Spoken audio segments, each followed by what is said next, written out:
in order.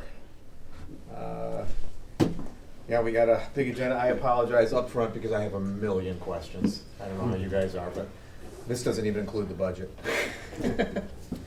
So, go ahead and start out. First item on the agenda is the council rules and orders of procedure. Yep, so this is a continuation of the last study session. Councilmember Suzanis provided some feedback on recommended changes, so I'll turn it on over to John to kind of go over those and we'll go from there. Yeah, I hope you had time to read it. Yeah. I wanted to emphasize that it's pretty minimal, except for section A, and my intent there was to shift focus from, details and minutia about, equipment, et cetera, and make the focus really on the behavior that we want to curb or to limit, and make it easier, especially for the mayor or the presiding officer to enforce the rule without, having to sort of watch the audience while the meetings are going on. Just make sure that everything is peaceful, and also have a rule that allows us to keep order without, over stipulating how people can record or not record. As I noted in the note, in terms of the language on behavior, that's not changed. That's what was in the rule. So it's really just shifting that focus of the early part of the rule, so that people, for instance, can use their phone without a tripod, things along those lines that I don't think cause disruption just in their own right. If they cause disruption in any way, we should put an end to it. And this doesn't change that at all. So that was my thinking. And yeah, I don't really have a lot more to say about it. So the first thought I had when I was reviewing this, recall when we brought this up at the last study session. Yeah. There were comments made during public comments. Yeah.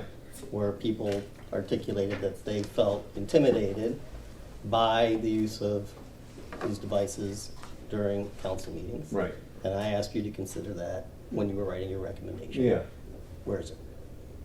I don't see anything in here that addresses that concern. Oh, well, it's in the language. It was already in the rule, and I continue to, you can't be in someone's personal space. You can't it has language specifically against intimidation. Yeah, section C, individuals shall not utilize a recording device to intentionally frighten, intimidate, threaten, harass, or annoy any other person or disturb any open meeting of any public body. That part, like John said. I mean, that's what I was taking into account, is the language that was there seemed strong. And so all I wanted to do was get rid of details that we have to look for to enforce versus behavior that we know we don't want. And this allows the presiding officer to curb any behavior that seems any of those things: harassing, obtrusive, blocking views, etc. But again, without overstepping what we're trying to curb. And again, my primary thought was, I've seen the rule had to be enforced a couple of times in my tenure. This is putting aside what happened before, where it seemed like that was more of a disruption to our workflow than the action itself. And why that's not what we're here for. Whereas you don't want to limit your power to get, keep the things that you're concerned about, and rightfully so. So to me, that it's sort of the best of both worlds, and it keeps us from having to, be overly sensitive to what's happening there, unless it's something that we want to curb. So I feel like I don't disagree with everything Yeah. you just said, and I appreciate that section C kind of addresses the not using devices to intimidate people. Yeah. I would hope that all of our rules would encourage more participation from the public and from residents. And I know that there are people who will not come to our meetings because of the concern that they have about, and what they've seen in previous meetings with intimidation. I'm curious to find out from the public, either in this meeting or during public comments or in conversations outside this meeting, if they feel like this is enough to make them feel comfortable coming to meetings. Obviously, some people are here in this Yeah. room, so some people, you know, are, what I'm saying doesn't really apply to. It's, you know, the people who would think about Right. coming to a meeting in person, but will choose not to because they're concerned about the Those public's things, behavior yeah. with devices in the meeting. Well, I think, if I can respond, there's two parts to that. One is the things that you're concerned about, you know, that have happened in the past and that, you know, there was conflict. But I feel like since the passing of the rule as it exists, there really have been very few incidents of that, and you were able to enforce thing. And the language that allowed you to enforce that, I think, is still in this rule. The other part of it, though, that I think there can't be an expectation that if you speak, and that is a change that I put in there. There's a thing about harassment, but there's also the idea that if you do publicly comment, that is part of the meeting, and that should be allowed to be recorded. And if you think about, you know, if you put a camera, this one for instance, is on a tripod, if you can't touch it at all, it will not record the public comment. Now, that's a choice that we're making here for ourselves, but the rule should allow people to both record the meeting and the public comment. So that expectation that they won't be recorded if they speak, I don't think is, you know, fortunately or unfortunately, it's not reasonable under the rule.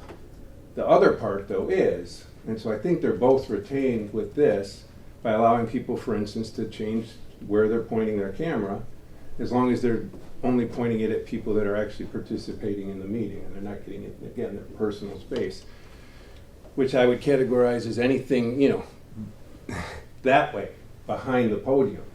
And, you know, but I know that in several cases we've had to say, hey, don't touch your tripod, when in fact it was just to capture public comment, etc. So again, I'm not looking to make this the Wild West. I just want something where we only have to enforce when there's an actual problem, and I don't think this weakens it at all. And I would hope that people that felt that way, you know, maybe have watched the meeting since the new rule was put in place, or have, you know, in other ways figured out whether or not they I would think they would feel more comfortable now. So again, I'm not arguing let's get rid of that rule. I'm just saying I would like to tweak it again to allow for a broader range of recording, and also to make us have less onus on us to, you know, sort of nitpick what's going on out there. No, I got a couple comments. So what I don't like is going back to handheld. I mean, that was the impetus of a lot of the issues that we had. And a lot of times we wouldn't even see them up here because you just all of a sudden there'd be a disruption in the audience because somebody's pointing their camera at somebody else. And I think having it on the tripod eliminates a lot of that. I mean, maybe you know, we could talk about, you know, minor adjustments, like you said. Maybe that would alleviate the issue there. The other thing that you had in there that I thought, you know, I think could agree to is, you know, if you're the issue about arriving late. Yeah. You know, maybe what we could do is we could change the rule to say if you arrive late, you can set up your tripod, but it's got to be in the back of the room, so it's not disturbing. Yeah, Disturbing. I think the that's meeting. reasonable. I think that's reasonable. It's reasonable too. The one concern I had, like legally, and this would be a question for you. I mean, people coming in the audience. I mean, you know, if somebody sets up their tripod in the back of the room, we can't. I know what your intent was on that last statement about saying, you know, if they're at the podium, they can be cameraed, but if they're in the audience, they can be cameraed too. We can't stop them from doing that. I mean, you don't have a right to privacy in a meeting. Right. Yeah, there's no reasonable expectation of privacy when you come into a public Right. space. Yeah, I mean, we could make that more broad. I just, yeah. I mean, You can I'm make a arguing, guideline I'm than arguing a- the than same a rule. thing. Yeah, I mean, I agree with that too. I don't see how you keep it from happening. But I also think, to your point, even on the camera versus the camera and the tripod, whether that's an overreach that, if challenged, would find its way, because, you know, we're requiring a certain kind of equipment, a certain thing, in order to exercise one's, you know, right to record. So that's why I'm putting it forward.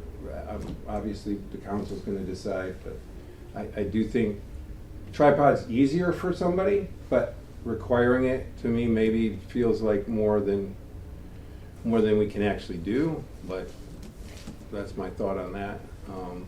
Everyone has a phone, not everyone has a tripod. Again, it's not that we're trying to limit recording, right? We're trying to limit that abuse of that right to intimidate and or obstruct or disrupt. And I think the rules should do both. You know, should it allow for what people are allowed to do while keeping the behavior. So, you know, that's my 2 cents on that. So what's your thought about, you know, if we were to be challenged to require somebody to have a tripod? I mean, it's not, I don't, you know, what it all comes down to is whether or not it's a reasonable restriction or not. And so, you know, a tripod, while it is an additional piece of equipment that we're requiring someone to utilize, it's not like, you know, a tripod, you probably get one for under $25 on Amazon. It's not an exorbitantly expensive or technical piece of equipment that's not available to the general public. So, you know, I don't know what a court, if they would come down on that, would be an unreasonable restriction.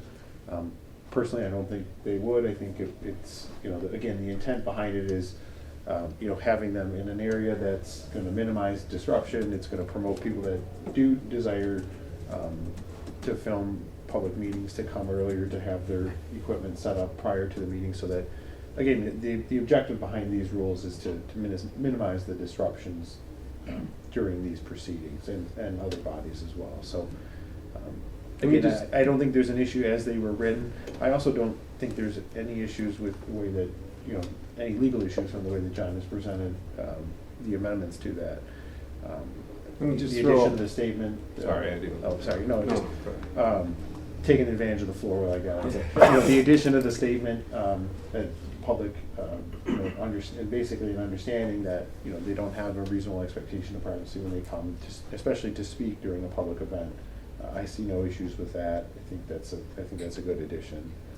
Just that people, you know, are aware that it is public space, and that, you know, if they do, you don't have to speak when you come to a public meeting, but if you do, you know, your words will be memorialized in some fashion, whether it be the official minutes, an audio recording of the meeting, or perhaps a video from a member of the public. So I don't see any issues with that from that standpoint. Let me just throw out one hypothetical, and this again, I'm just thinking about the rule, the state rule. And if you were to come to a meeting and find that the discussion hit an agenda item that you cared about, or that you realize now you care about, but you didn't come prepared with, you know, a boom stand or whatever, you know, the sort of formal thing like this, wouldn't that rule protect your ability to record that part of the meeting? Like, oh, I've suddenly realized I do want to record this, and you take your phone out and record it. That's my question in general. No, it does protect you, but again, there is some responsibility on the individual that desires the recording. So, Yeah. you know, they have a responsibility to familiarize themselves with the local, you know, every community has a different set of rules, and they may have different standards, different required equipment. That responsibility would be on that individual to be aware and understand what the requirements are. I don't know that it would be enough.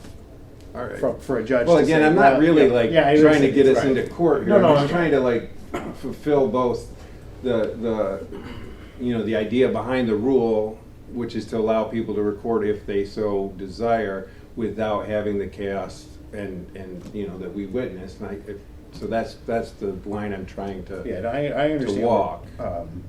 So what you're getting at with it, you know, my point is that when courts look at these things, they kind of zoom out a little bit. Like, it's Yeah. not quite down. Some things, it's, you know, the minutia of each individual word has meaning and how they're organized. But something like a reasonable person standard, that is they generally have a more zoomed out view of that. Like, what would a reasonable person, you know, would they consider requiring a tripod to be an unreasonable, you know, requirement? And Yeah. typically in those situations, it's generally kind of a broader, okay, that's not an overly burdensome requirement. Again, there, you know, as I mentioned last meeting, there hasn't been any litigation specifically on No, I understand. these points. I mean, generally where litigation happens is when individuals are deprived from their ability to address a public meeting. That is a very Right. common area where Yeah. either presiding officer would shut down a meeting and then thereby prohibiting someone from speaking, or if members of council were to get up and leave and there was no longer a quorum and then members of the public weren't able to address. Those are areas that have been litigated. Disruptions caused by public bodies that limit or effectively eliminate people's opportunity to address that public body. Those are the areas that get most of the focus when it comes to council rules of procedure.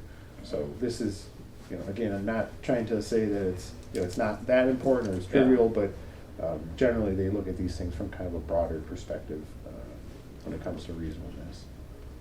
All right, well, I'm interested in being in line with the spirit of the law, which I think does want to protect the right to record, but I also am sensitive to things you guys are talking about, maybe, so that was the language that I proposed. I don't know if there's parts of it that I don't know what the next step is, but it's good discussion. Yeah, I appreciate you being collaborative because I can see where you were trying to mix like council's feelings, the residents' feelings, like everyone who's in attendance of the meeting. So I actually don't really have an issue with what you provided. I would say like maybe if it's not working, we could go back and reevaluate what you shared. Like, do we need to change some things if we see, things not operating the way that we kind of wrote it? But I don't have an issue with what you presented.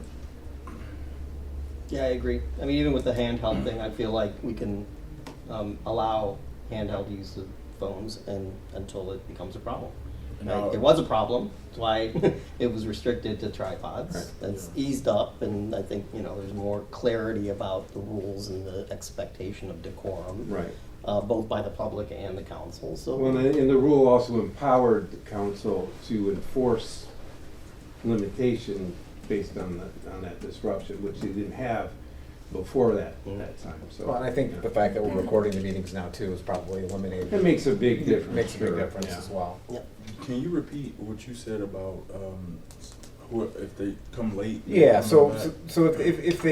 well, I guess that's somewhat of a moot point, because Yeah, I if think we're it gonna is say moot. That's that what I we're was gonna allow with trying to handhold, determine. then You don't need to set up. then you don't need to set up. I thought it was a moot point. Just wanted to make sure. Thank you. Yeah. The only other thing I want to add in the context of this is there have been statements during public comment from the public about recordings taken during these meetings used after the meetings in social media posts to ridicule or intimidate people. And we don't, as a council, have a mechanism to really do anything about how the recordings are utilized. We don't.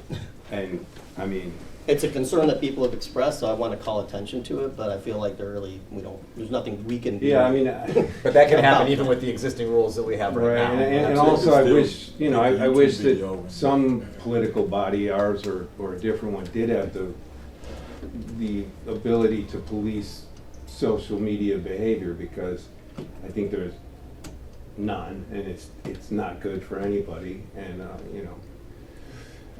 all we can do is just model civility and hope that has influence, but, Yep. I mean, it's a legitimate concern, but I don't know how you No, I did say, rule I against don't think there's it. anything we can do to Yeah. enforce a rule that does anything about that. I just, calling attention to it because it is a concern that has been expressed during public Yeah. comment about this topic in the past. Agreed. So Scott, is this something we can decide amongst ourselves, since it's council rules and procedures, or does it have to be done via part of a council meeting? It has to be part of a Part council of the- meeting. So it's just at the next meeting, you can have a motion to amend the rules, you can have the proposed amendment, and then to Jalen's point, if it doesn't work, to change it is the same procedure again. There's nothing, there's no requirement that this be etched in stone once it's approved. Great.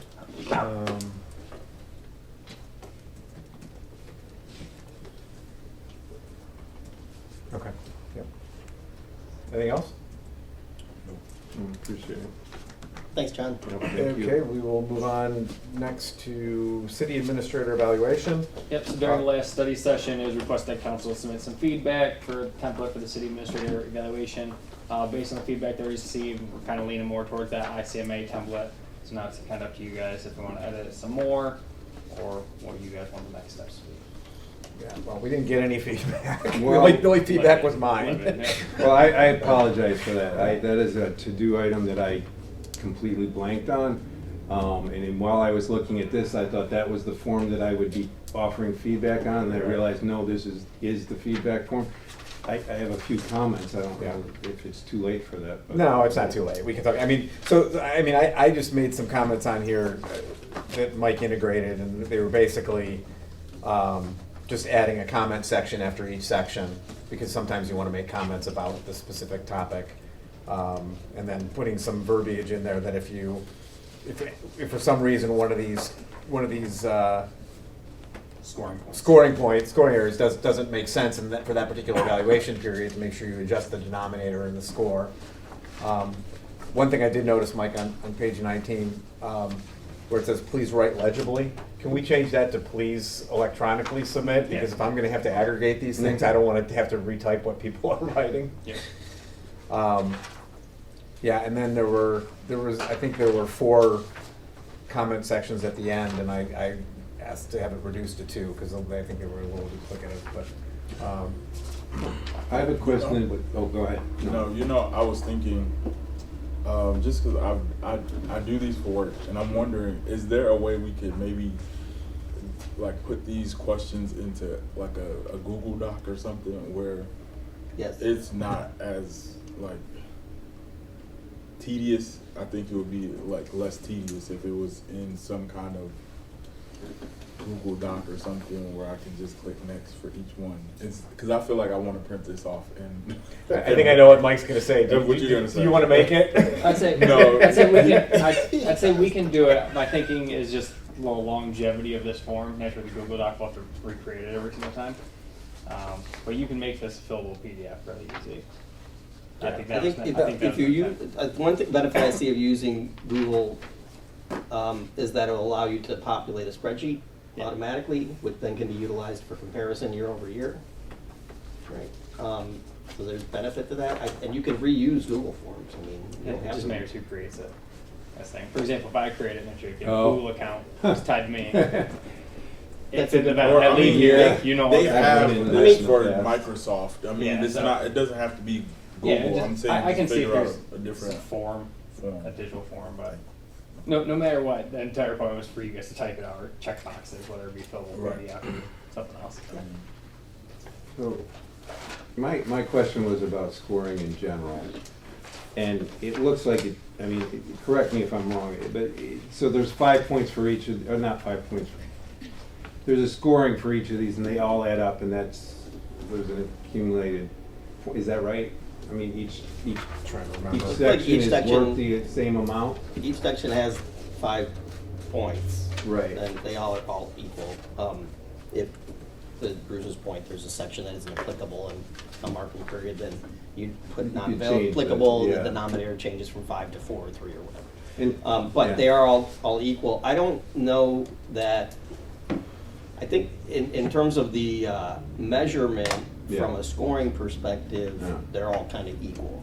In any specific evaluation period, like if there's an incident that occurs that's related to dealing with a contract, then Yeah. the section that addresses contract management becomes more important than the section that's talking about engagement with the public.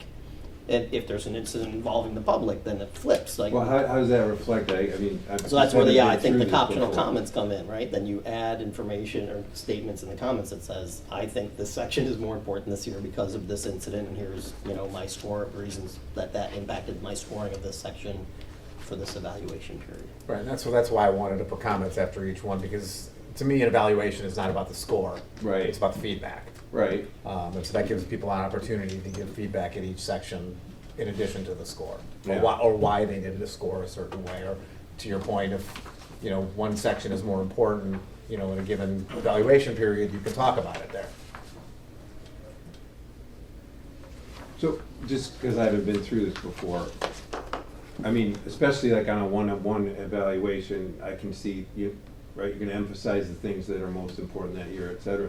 In a sort of this where it's you're putting it all together and then scoring it, how is it used when, other than the verbal feedback or written feedback?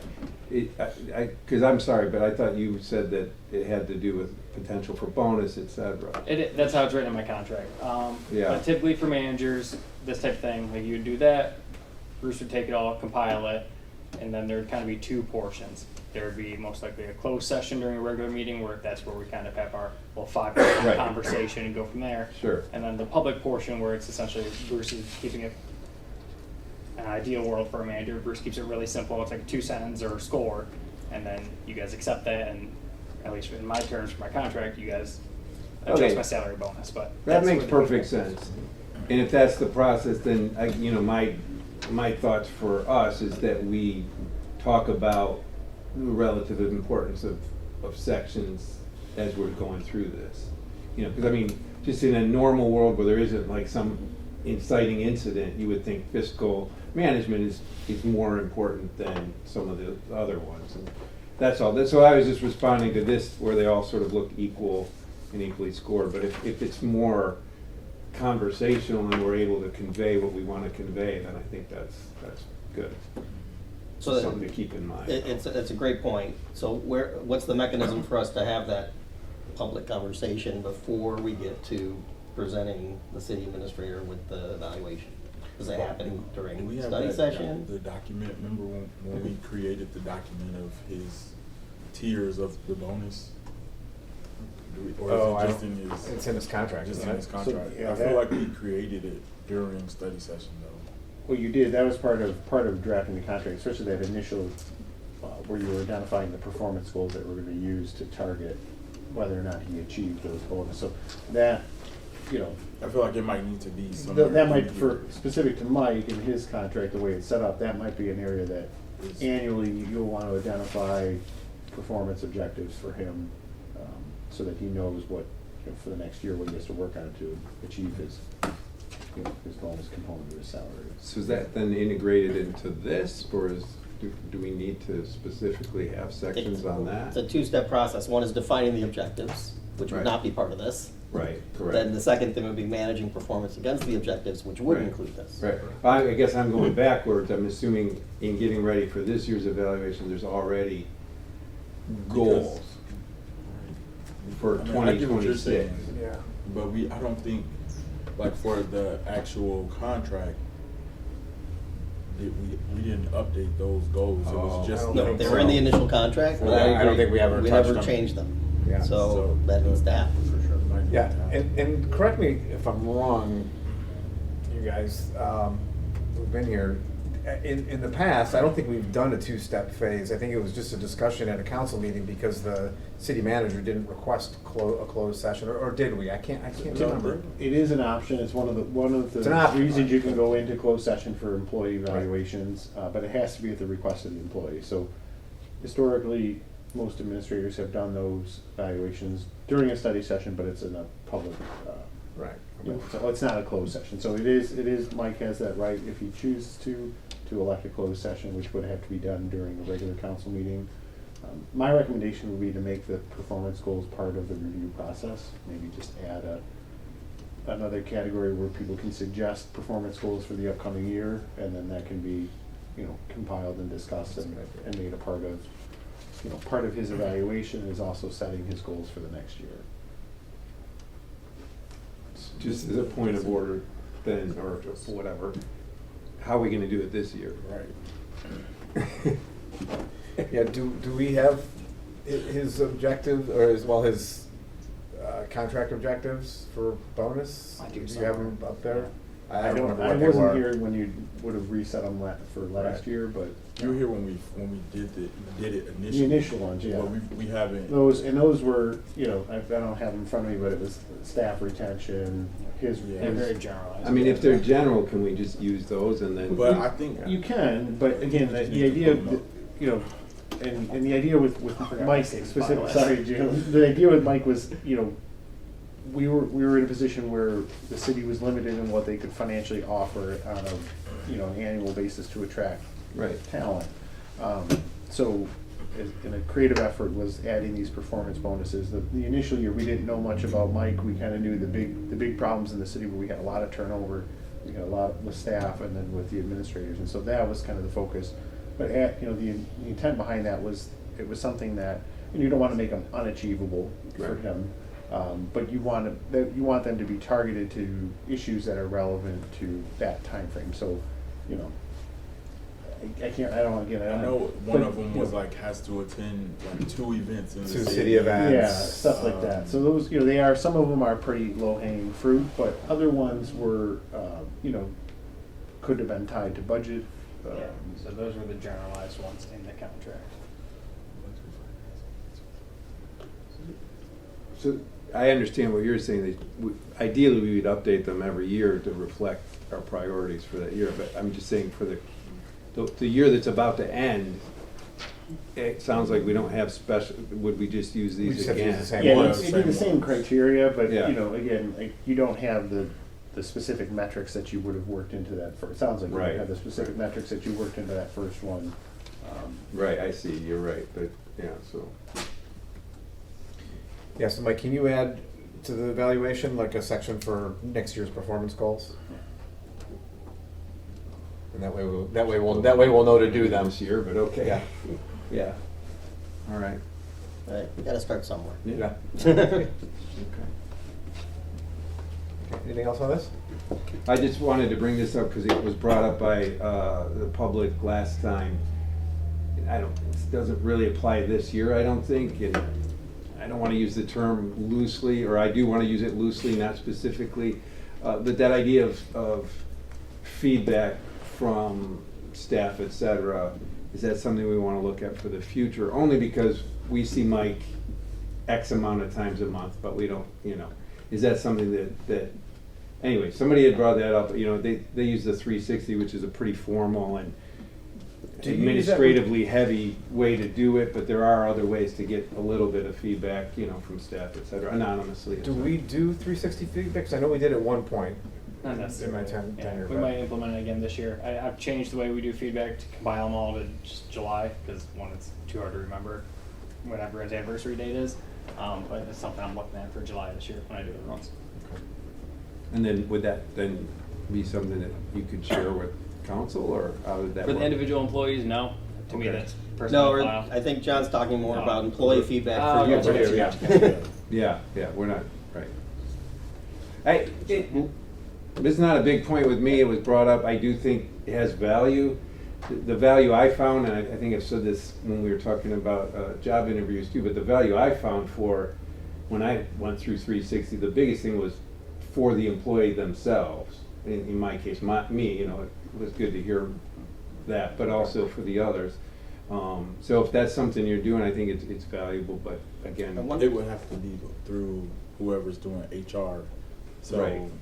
like the staff feels protected. Yeah. Right, They yeah. could actually feel comfortable. Yeah. And when is your annual review? What is it? Is it June? When mine's supposed to Yeah, be? yours. For sure, it's supposed to be like anniversary date-ish, Which January. Okay, I Oh. remember when you started. Remember you That's why we started this like last month. Cause I'm like, oh yeah, because one Jess Miller downstairs reminded me I've been here 2 years. She's like, oh yeah, we got to do this. Yeah. Well, because I was just thinking in terms of how do we coordinate it, if we're gonna get, if we get 360 feedback from Mike, from the staff, how do we, it would be great if we could coordinate it with his evaluation at the same time, but if Yeah. that's in July and his is in January, that's not gonna I work. see, yeah. Well, I mean, there are like, again, I'm thinking more of the future, not this year, so we can Right, move right. on. But if Right. we address this earlier, you can do anonymized like surveys, just, Right, well, touch points, not the full-blown 360, which is, again, a big deal. I mean, usually. one thing we could do was, as part of his evaluation is request anonymous feedback from the staff. Yes. Yeah, Mm, so we just had to different- come up with a mechanism to Mech- collect the right. anonymous feedback, which could be an anonymized online form, we just have to Right. figure it out, right? So, Just, yeah. Can you look into how we might do that? I mean, the thing, my kind of feeling right now, and I could be wrong, is that it's actually it's often a plus for the employee to have that, you know. Yeah. We did have, you were right, we were doing it for a period of time. Yeah. I think it started with Cheryl, it may have died with Susan, but Right. they were getting the staff was evaluated. So there possibly is a form. Right. Where- How was that working though? Was it being collected by the city administrator? Yeah, it was part of. No. I mean, I think it was being submitted anonymously. Maybe to Pam, It was because Pam was probably HR going at to that Pam as HR, and then Pam was also for a period of time the city administrator. So it was a very. Yeah. Turbulent I think time. But the intent was if there's a the- form, that'd be a great template to have, but the process is Yeah, flawed. no, the intent was that to get, like what John's saying, is to get the feedback from the staff Yeah. and to use it as part of this evaluation. Yeah, I think that's a good idea.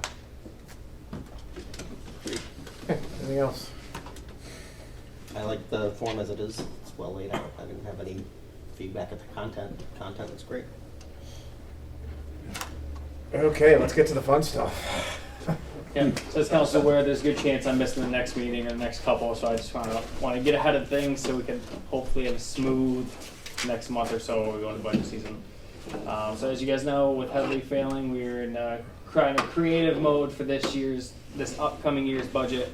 At the request of council, we created multiple versions. One that just reflected the city how it is, so no PA 33.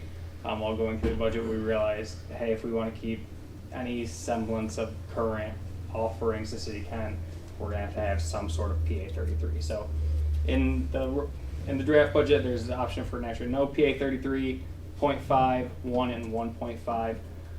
Each of them come with their benefits and cons. We included a quick little summary in the draft memo for you guys, at least for the general fund. I guess we can kind of start with questions for you guys and then kind of move on to each fund going from there. As you guys know, if we were to do no PA 33, we'd be in a substantial hole, so we'd be looking at some pretty decent cuts. Council has already approved the removal of chipping services starting July 1, so that's reflecting all the budgets. For no PA, we'd have to suspend our $50,000 contribution to MERS that we currently do. Administrative salaries would be frozen. All trainings and memberships and everything would be removed from council. They'd be drastically scaled back for staff outside the ones that are required. We're not going to backfill one police position. We'd have to eliminate all the police part-time patrol positions. We'd have to drastically scale back Parks and Rec funding even more, and if there are no capital purchases. And then each one's just kind of get a little bit better. Once we get to the 1 mil PA 33 and 1.5, kind of see they were kind of operating normal still. There would still be some cuts, but we would be able to at least treat staff to some sort of COLA and be able to start purchasing some necessary capital.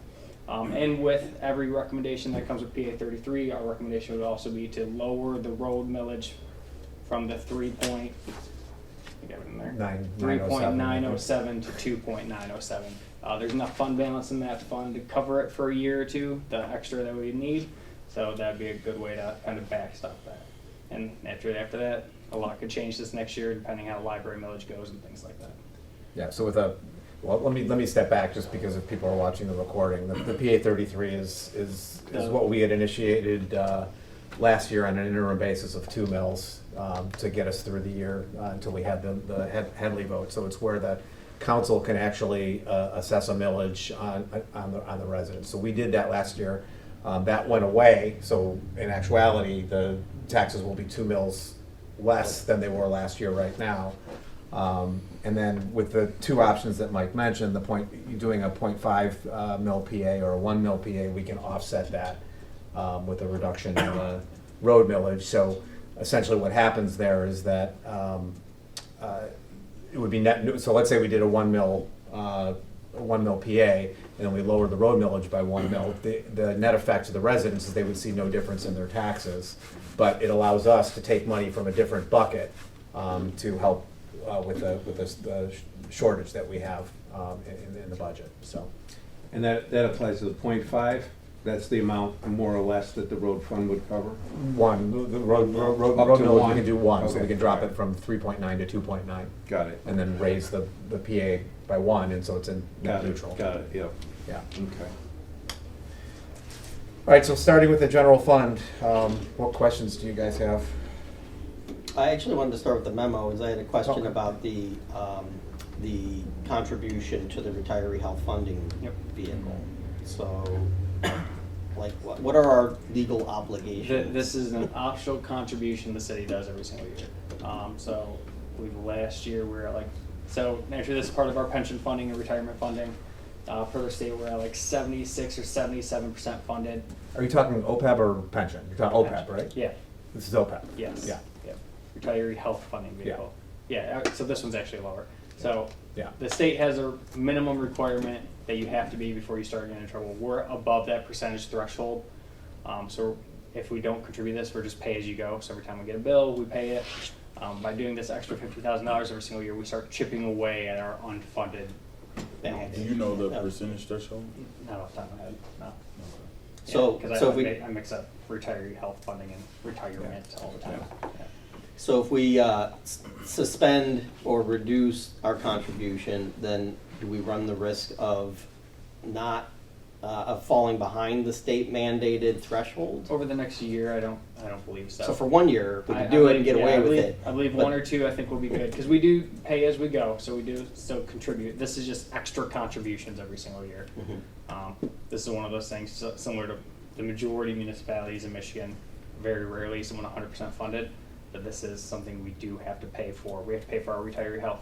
Eventually, especially- Yeah, yeah. especially the ones that we contribute to all those years ago. Yeah, the idea is that we have a balance in case something happens and the city can no longer Yeah. pay for that out of their existing budget. There's a balance so that the retirees still get their health care. So I think we've got 450, 500,000 in the OPEB account. So we've got a lot of money in there. Those- But yeah, we've always paid as we go, so we're just building up that balance over time. And there's been years in the past where we haven't put anything in there. I was only concerned about 2 things. One is, do we have some legal liability, responsibility to contribute like we are now? It sounds like, no, this is optional. And then the second thing is, does it put us at risk of having to take money out of the general fund to cover retiree health benefits? If there, something happens and we do fall below a threshold, now we're creating Right. potentially an even bigger budget shortfall in the future. Yeah, yeah, but I mean, right now, the balance that we have in the OPEB fund would cover us for multiple years. Yeah. What are we spending per year on retiree healthcare out of that fund? I'd look it up. 150, 200, something like that. We've got almost $500,000 in there, Okay. so. Okay. So with, I guess we could just keep going with the memo. The administrative salary is frozen. Is that just a nice way of saying something else, or? Pay freeze. No. Pay freeze from the administrative staff. So I'd say thanks to Michelle having those extra eyeballs look this over. Our first couple of draft had us dismissing a couple employees. Luckily, more people looking at this. No, as of right now, at least on the administrative side, we will save everyone. Naturally, see in the memo if you did no PA. Unfortunately, all part-timer police, which are crucial for the department. That's also why Chief Zhang's here to answer some of these questions. They would all have to be let go to balance budget. And naturally, every single one continues us not backfilling the one police position. That's one of the, even though it's a hit to their department, they're operating decently well, not having that one position filled right now. Yeah, I think COLA increases are important because it effectively, if you stop COLA, cost of living increases, then effectively it's a pay cut for the employees in the future year, right? Same amount of money that you had last year doesn't buy you the same amount of stuff this year. So I think if there's anything we can do to at least provide cost of living increases, we should find a way to do that, because it does feel, I don't know, feels punitive. Yeah. Feels like our challenge is managing And the we'll have budget. staff, and we've got great staff. And we right will, now. yeah, obviously an incentive for staff to look for work elsewhere where this isn't an issue, right? Yeah, and the one mil PA 33, which again would be neutral to the residents, preserves that cost of living Yeah. increase. So it has to be the 2.7, or can it be up to 2.7? It can be less, it can be more. Naturally, whenever we try to do COLAs, we try to find, you have to justify it somewhere. So Mhm. yeah, it would be great for me to be able to treat the staff, hey, everyone's gonna get 5%. I love that, we have a great staff. From my understanding, this is the first time the administrative staff all has been filled for 2+ years, that's where we're at now. But the 2.7 matches the assessment increase that everyone got hit, so in our opinion, it would be a fair COLA adjustment to the staff. And it fits within the 1.0 or 1.5 budget. Okay. And, okay, wait, for the new PD patrol vehicle, okay, say we do the 1.5, right? Is that something that we just absolutely need to purchase with, you know? So that's another reason why I want to choose in here. So out of our capital, On cue. out of our capital for 1.0, 1.5, you'll see new patrol vehicle. Do you want to talk about what the current one, why it's not usable, and why? So we have a couple of issues. We have Chief Scott McKee, when he retired, he got his new vehicle that I took over. We have an aging Detective Bureau vehicle that has 180,000 miles on it, and we've limped that thing along. Fenders are starting to rust and things like that, so we've got some issues with that car. Ideally, we would like to replace one patrol car a year, because these things are ran 24/7. What we like to do is we keep the newest one with the lowest miles and try to keep officers out of there. You know, we'll run details where we have extra officers on, so if they gotta take them and things like that, so miles do naturally uptick. The problem is, like our aging car, vehicle 3 right now, the oldest one in the fleet is a 2018. It's 8 years old now. When that thing's run 24/7 for 8 straight years, you guys know how you guys run your vehicles, not even nearly like that. That thing has had 2 new engines and a transmission overhaul in its day already. So, and that comes out of another budget. So at some point, the cars are nickel and diming us so bad that it's just worth it to replace cars. Most municipalities replace vehicles between 60 and 80,000 miles, and we're well over that in vehicle 3, and then of course the DB cars at 180,000. So this infrastructure we just need, you know. Thank you. But while you're up here, can you talk a little bit about the part-time positions that this budget? Yeah, I mean, but coming from the budget concern, I mean, I understand where the city is. I can tell you that they're our cheapest employee. They're an hourly basis. We don't pay any benefits to them. They supplant our officers when they take vacation. They have, you know, instead of filling with overtime, because if I get rid of the 4 part-timers that I have now, I've got to sometimes fill that with officers that are, now you're paying their wages, their benefits and all that, and then on top of that, their overtime salaries too, because I have to fill shifts. Yeah. So almost robbing Peter to pay Paul at this point. So my part-timers are extremely crucial to our operation. This at a smaller agency. Yeah, yeah. Well, and it affects the flexibility of the staff to the police Exactly. to be able to like take personal time Yep. and things like that, right? Absolutely. Mike, are there line item costs, I mean, in the thing, can we associate, for instance, not filling the back or the part-time positions with a cost number and compare it Yeah, to so say? from a budget perspective, that's about $100,000. And Yep. just because I'm thinking out loud, how does that relate to a full-time position in terms of cost? I would say a full-time position is still more money. I mean, budgeting for a topped-out patrol officer, 120-ish. Yeah, if you're doing topped out, it'd be roughly 120. Naturally, With if you give benefits. someone brand new, you're lucky. I'd say you're lucky. You're paying for the inexperience, but they're $60,000 plus benefits, so it's about $80,000. You have more experienced officer coming in here, which would be ideal for us. You're looking at 120 a year. So That's salary and benefits. salary and benefits. Yeah. Right, and then you gotta remember that one officer is dedicated to a shift. I can't move them around like a part-timer. So my part-timers, when a day shift opens up, I call them and I say, hey, are you able to work day shift? They can. With a full-timer, you're dedicated to an afternoon, midnight, or day shift, and I can't pull them around unless we're paying them overtime. Right. Just Yes. out of curiosity, why are they dedicated to one shift? I mean, Just shift work. I mean, Okay. yeah, I mean, rotating shifts. Don't That's how work they for used to do salary. in police work. It'd be 2 weeks on mids, 2 weeks on days, and 2 weeks on afternoons, and it just was burning officers out, and you had a lot of whole other consequences back in the day from, you know, policing. So your priority is the part-time roles versus the full-time? I mean, It was hard to say who was my priority, but I'm telling you that the part-timers are in very terms crucial. of running the department. Well, the other problem with the part-timers are great when you need to fill shifts, but I Yeah. also can't control their lives. So if they're like, hey, by the way, I'm leaving for a month, there's nothing I can do about that. Right. Yeah. So where full-timers are my dedicated employees that actually have to show up 5 days a week or at least have time, you know, time off or things like that. So there's definitely a critical difference between the two. Yeah. In an ideal world, he would have all of them. Unfortunately, I had to play bad cop and kind of got to pick and choose here. And on the cars, you're talking about the patrol car, not the detective car, When we're talking about getting to a point where In we this can- budget, Yeah. yes, Mike talked about an actual patrol car, full Right. marked patrol car, yes. Okay. Huh. I don't know. It's interesting. No, thank you. Thank you. Thank you. So on the specific general fund, any questions? Okay, I'm gonna run with it, and you guys can. So on the second page on revenue, remind me what LCSA is? Because we've got revenue going up from by $12,000 from last year to this year. And acronyms.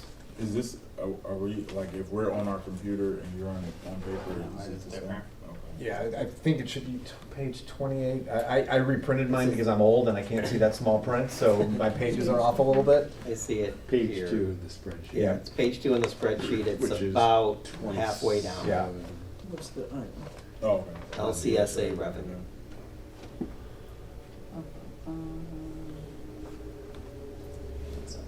The 573 is the. Yeah, 573,001. Not forgetting that acronym. Oh, yeah. Local Community Stabilization Act. So it's just extra money from the state. Extra money from the state. I know, Oh, right? yeah. Isn't that great? No, it's part of sales tax revenue that gets distributed in states.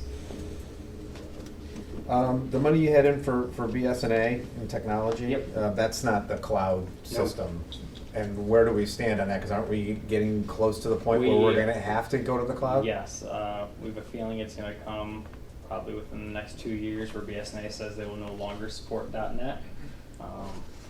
That most likely that's naturally I have to come before council. There are very limited options out there, so this conversation pretty much every city in Michigan's having if they haven't went to the cloud yet. If we go to the cloud, it will probably be a $80,000 hit. Just conversion cost alone will be 40 to 60 grand, and then naturally, technology licensing, they're licensing that thing's running about 30 to 40 annually right now. So it's a one-time $80,000 hit to do the conversion, and then an annual I think- $40,000 to $50,000. Yeah, so I think year one will be 80, includes licensing and the conversion, and I think it's 40 every year after that. Okay. Yeah, we got the quote proposal from them a couple years ago just to see, and that's kind of the cost estimate in your CIP. I'm sure that quote has changed. It's definitely went Sure. up. It's definitely went up For a little sure. bit, but we know it's coming soon. BSNA, where is that? Which line is that first? Well, I see it. I Do see you wait 848, till which it's is time? page 3 of the. Are you just gonna wait till it's time? We're very happy with .NET right now. As happy as you can be with programming. It is a relatively user-friendly program. Their staff, for the most part, when you call in and have questions, is great. You can tell, even at the corporate level, they're starting to get pushed to the .cloud. They have less and less support staff. Realistically, for a town our size, would I love it if we had extra 80 grand to make the conversion now? Yeah.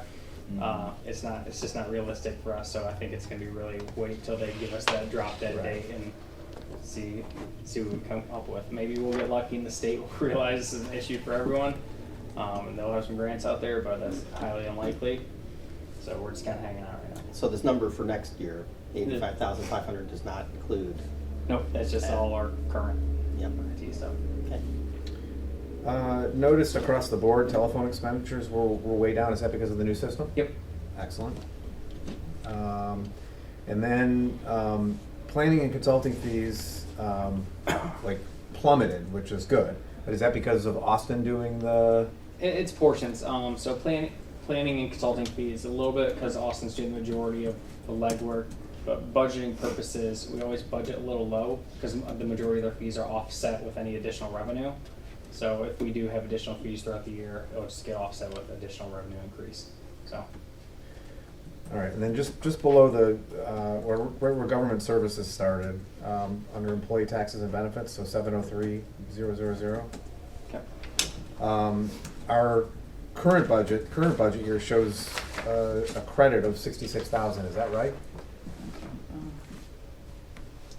Yes, so that's, I don't know, what was that? Yeah, I'm assuming we're paying our employees and it's a cost to us. Yeah, I'll ask Michelle, if you notice all the additional lines up underneath where we're splitting things out, Right. I'm pretty sure it's because we reclassified that to something else. Okay. So, Yep. Oh, for okay. example, you'll see the defined benefit pension plan at 152 now versus 18. So I'm pretty sure we paid that bill already out of that first 703 fund. So Okay. that 66,000 naturally it will go away. Yeah. But it's just because we're starting to split out actives versus retirees. Yeah, and I have to say that the new budget classification system is awesome. It's so much easier to Michelle and Jess are understand. doing, it's a lot of work, it's good work. There's nothing like getting a draft of this down to Michelle coming back like, hey, I changed 15 lines. So we have to go through and hand edit everything, but Yeah. it's looking good so far. And then another thing I noticed, well, this one particularly in the administrative category, the utilities were dropping pretty significantly when I know utility prices are going up. So is there something behind that? It's because we've started splitting them between funds, between Okay. like water, utilities and things like that. Something that hasn't happened in the past. So it's the same amount, just being pulled from multiple Yeah, pretty fund much, yeah. numbers, account numbers. Yeah, next year it'll be a lot easier because we won't have all of these. And that's mine and Switches. Michelle's mindset. We know this year changing all these account numbers it's a pain going forward for us and whoever comes after us. We're hoping it's just smooth sailing. At least we won't compare accounts. Well, that's all I had for the general fund. You guys have- On page 6, in the public services section, there's the line item for professional and contractual and the number for Lathrup services. And we have an agenda item tonight to talk about an increase to Lathrup services. So does this $154,000 budget number This includes it. includes the 10%? Yeah, it includes it because I wanted to see actually if it would work or if I had to cut additional. But this does include it. Great, thank you. That's the only question I All right, then moving on to major and local roads, a couple questions there. Yeah, so the other thing, I mean, this is pretty minor, but for salaries for, the 5% of your, Yep. it went down. Isn't your salary going up? We based off actuals, so that 6750 I think was actually high. The 65 is more Okay. appropriate. All right, and then to Jason's point, I know this is minutia, but I had the same question, so I did the calculation to see whether or not the new contract with, for DPW was included in there. I actually came up with a smaller number. I know you've got 74,000 and it's in a couple different places. I came up with a 73,200. 73,265. 65, right, Yeah. okay. So I didn't know if you would just up that Yeah, for we just upped it a little bit. contingency.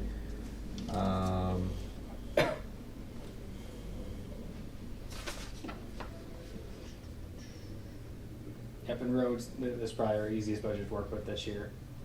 Act 51 should be going up a little bit. New Yeah. state funding, they're calling it something weird, but that's gonna be here. Neighborhood contribution or something like that. Yeah, that's what I was asking you the other day. Yeah, but we have no projects really planned for streets next year, in case, just maybe Rainbow Circle if it runs in July, but we do plan on doing crack sealing. Yeah, I saw that. That's I the saw only that. road project we plan on. Yeah, that's a good thing. For road millage bond fund, Yep.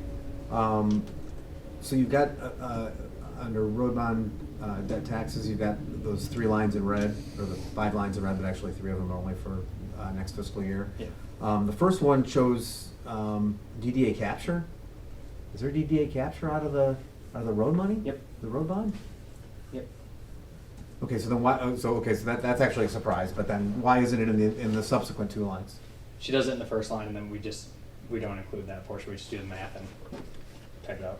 Okay. All right. So is that why? So if for, you've got with the drop of 2.9307 mils, you got 534,000, and then you got 539 in the actual column on the right. Yeah, I might. Is that Yeah, I think I just typed it wrong. okay? Anything else? Roads. All right. Water and sewer. Water and sewer, I'd say budget's entry, I put it in the memo, aren't done. The biggest thing, we're waiting for our free rate study from Michigan River Water to be completed. And the biggest thing is we're waiting for Evergreen Farmington to finalize their rates for this next year. We have no major projects planned for water and sewer this next year. The only thing, sewer might have some carryover based on the cure in place pipe project that's starting this year. We don't know if it's going to get fully completed before the end of this fiscal year, so might have a budget amendment later. Water, really, potentially Right, a potential. water main project north of 696 that'd be fully funded by grants from the state. That's the grant, the $2 million that's kind of held up in court, so we're kind of waiting to see what's going on with that. Engineering's done with that. Eagle has our plans and I think they're reviewing it for permit. And at that point, we just kind of are on a holding pattern until state gives it a go ahead. But rate wise, it's not going to be pretty. No matter what we do. Our estimates for water, we're looking at 12.5% rate increase on the water side. Nearly 7.5% to 8% of that's driven by GLWA and SACWA, and the rest is for our purposes to help fund projects, make up some bond payment money, and start replenishing our cash reserves in these funds as we've kind of spent in the past couple of years for these grant matches and things like that. Sewer side, it's even worse. We're looking at about probably 15% increase on the sewer side. This is our estimate on Evergreen Farmington. That's kind of why we're kind of waiting on them. We're thinking at least 8% from them. That will include the GLWA increase. And then the biggest thing, Evergreen Farmington started issuing new bonds this past year for improvement to the district, and naturally we have to cover a portion of that. So those are going to be some big hits to everyone's pocketbooks. So hopefully we'll be able to finalize that within the next 2-3 weeks. Evergreen Farmington has their rate rollout meeting August 18th or 20th, whatever it is on my calendar, and then we'll have a better idea from there. And when will those take effect? July 1. July 1? So once that happens, you guys plan on sending out like a letter, like an official letter or something? It's going to be, Or it's just you gonna guys have go to, in? naturally you guys approve this, the rates as part of your budget process and the update to the fee book. Once you guys do that, that's when we kind of start advertising and letting people know, hey, rates are going up July 1. No matter what, it's going to be a sticker shock and surprise some people, but we do what we can. Yeah. I mean, I think the more we can do to explain the why, go really a long distance. I mean, it's gonna be hard no matter what. Yeah. I think I have the biggest water bill. I'm sure someone has a bigger one than you. He's got a big one. Yeah, and a note of the billings, I think I included it in the memo, with the school also going offline for the next few years, that is a hit to the revenue side. Yeah. Naturally, our water purchases from SACWA will be a little less, but they do up their fixed fee, so kind of mixes out.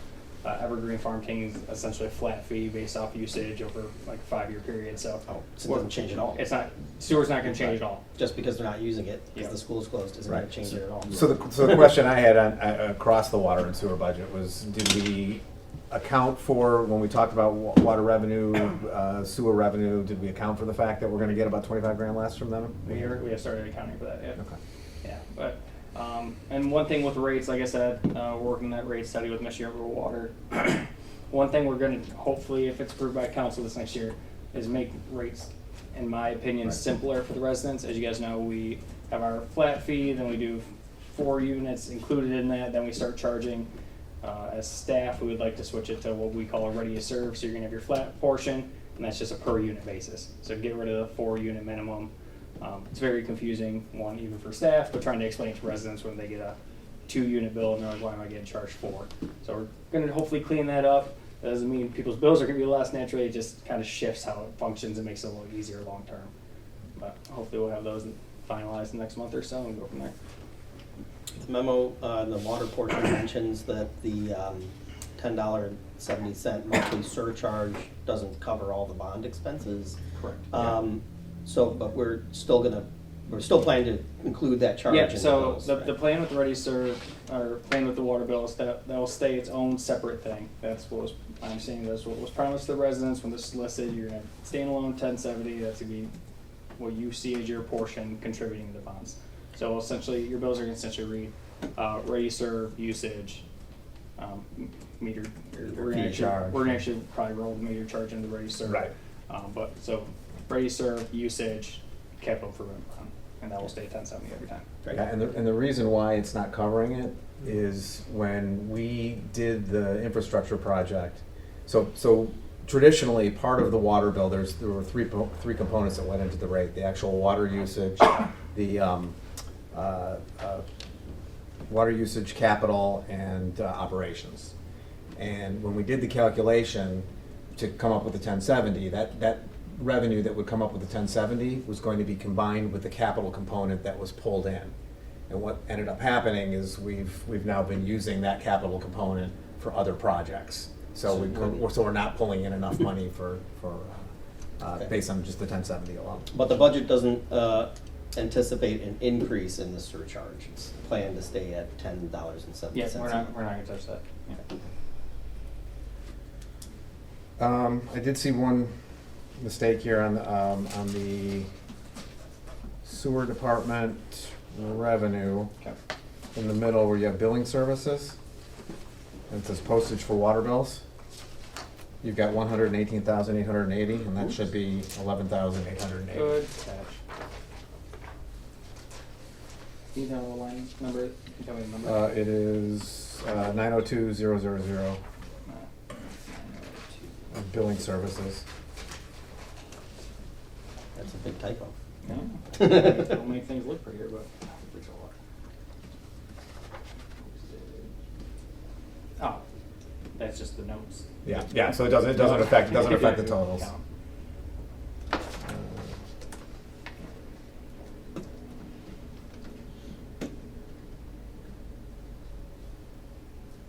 All right, DDA. Naturally, you guys don't have, the DDA is the board that actually officially approves their budget. You guys kind of accept it as part of the budget process. They did their first review at the last meeting, with hopefully the intent to approve at their next meeting. Their budget's relatively simple this year. The couple biggest things, they're done doing capital or major capital this next year, as they don't have plans for alleyway projects. But they do plan on doing a couple signage projects. One facade sign for City Hall to kind of identify that, hey, this is City Hall and Police Department, and some wayfinding signage for the public parking spot by Papa's Pizza. Yeah. The only other real change is naturally over the past year and a half or so, due to budget constraints, we switched from 2 full-time DDA employees to 1.5 full-time as we switched the special projects to an intern and actually promoted Tom to part-time. We're looking to bring him back full-time as the full-time second member of the DDA team. Fits within their budget, and then it's relatively simple for this next year. Great. That's not the cost sharing part of this agenda, right? No. You No, just- that's later on. Yeah, I'd say good. their budget does include the estimates for cost share, and we can talk about that when we get to it. Yeah, so just curious, individual council members' thoughts on the various plans, versus, no PA, 0.5, 1.0, 1.5. Yeah, I'm leaning towards the one small PA especially, and then offsetting it with the reduction in the road millage. I think that makes the most sense. I'd still like a little more clarity on the moving parts, though. That's a package that gets to that number, but I assume we could move some of those parts around potentially. And I just want to better understand those component parts, especially as it pertains to the police department and what we can and can't do at one. I don't think we can do 1.5. That would, as a council, we kind of agreed informally that we wouldn't go Yeah. back and higher. So, but I want to be able to take into consideration at least some of the things that Chief Sang said and a few other items. One question I had real quick is the elevator, it says ADA compliance. Are we not required to have that elevator be ADA compliant? Not formally yet, but it's So we are, and we have been out of compliance for years now, Right. but we keep getting approved by the state. So there is an elevator certificate from the state of Michigan that says it is an approved elevator. It is not ADA compliant, nor has it been.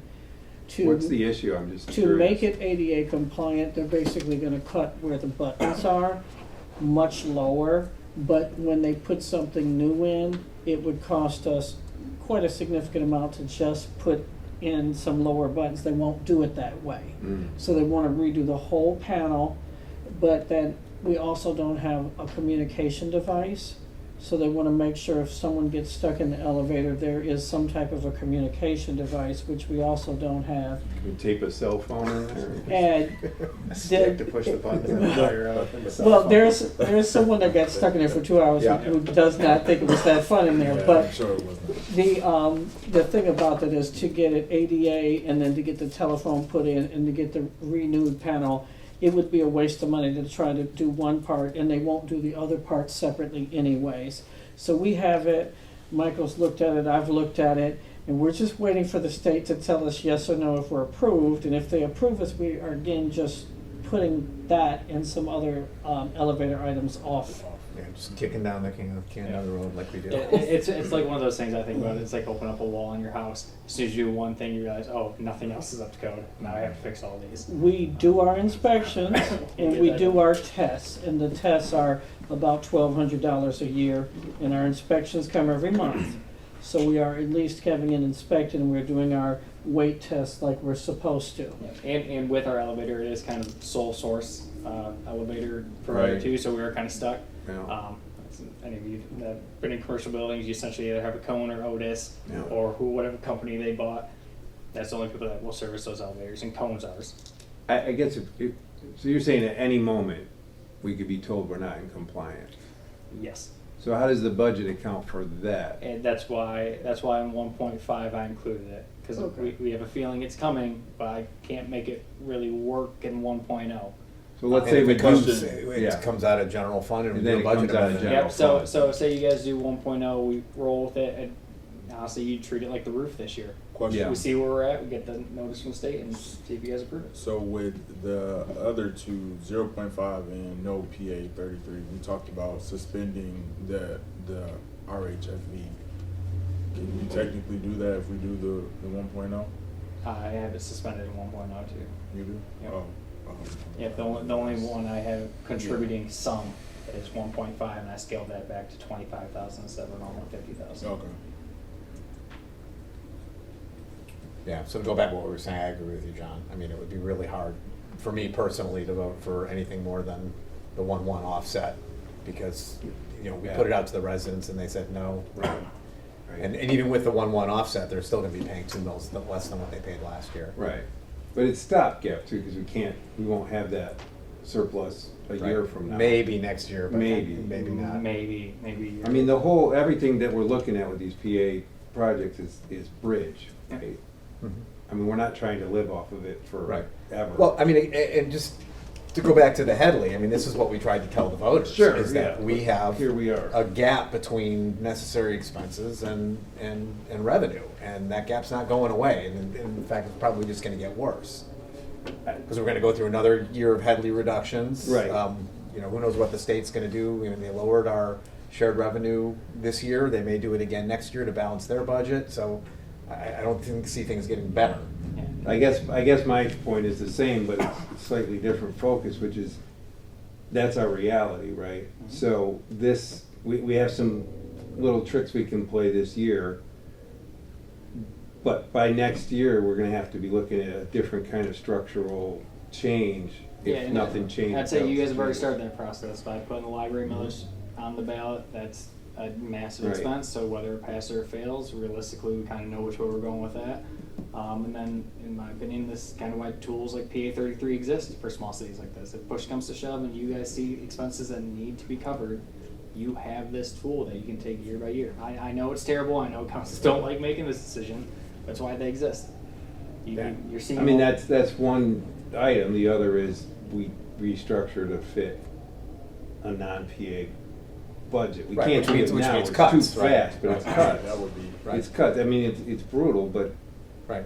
I mean, that's we may an be faced option. with that. And Yeah. it seems like, I like this, I like the road thing, that's great, but like, we have to be starting to think about what that means. Right. I mean, The other thing, just because you brought it up, I'm sorry. No, go on. But you brought up the library millage. We haven't really said, and maybe we can't say because we're not able to, what happens if it fails? That's it, because I've already chatted with Scott about this, Yeah. since I mentioned I might not be at the next meeting. At your next meeting, there's gonna be a recommendation to cancel the contract. As you guys know, the contract calls for a year notice before July to cancel. I understand Yeah. the exigencies So there, yeah. What's gonna happen is come November, in my view, April, you guys approve the cancellation of the current contract. Yeah, That means it doesn't expire until June 30 of 2027. right. Once November comes and you see how the result went, that's when you guys have the true discussions of what are our next steps. That contract's canceled, ideally, you guys can either go back to Southfield and renegotiate a new contract with kind of the terms we want, with the 6-month cancellation built in there. Hopefully they let us stay at 1 mil, or you start going exploring the other options, Yeah. because we have the funding where you can go to Berkeley, get a little cheaper, and you don't charge the full mill to residents, charge less, or in the result it fails. Contract's already canceled come June 30, and then you guys have a discussion, hey, do we want to keep library service for our residents? How are we gonna pay for it? They're not gonna give it back to us for 1 year. No. I mean, they've wanted to raise it, as long as we've been on council, they've wanted to raise it. So once that contract's done, it's gonna be a lot more. And we saw when you did the comparison from other local libraries, I mean, it's a deal compared to what other libraries would be charging us. And something Berkeley's still out there, and Yeah. they're 190 grand, Yeah, so. yeah. But to go back to your original point, I mean, you were at a lot of Yeah. the town halls, and Yeah. we made that statement over and over again, is people would say, why is this happening now? And this is because we've been able to creatively adjust for it and make do from year to year, but we've gotten to the point where we just can't do that anymore. And, to your point, if we didn't have the PA 33 as a stopgap, we'd be at the no PA 33, and then you've got all sorts of cuts. Right.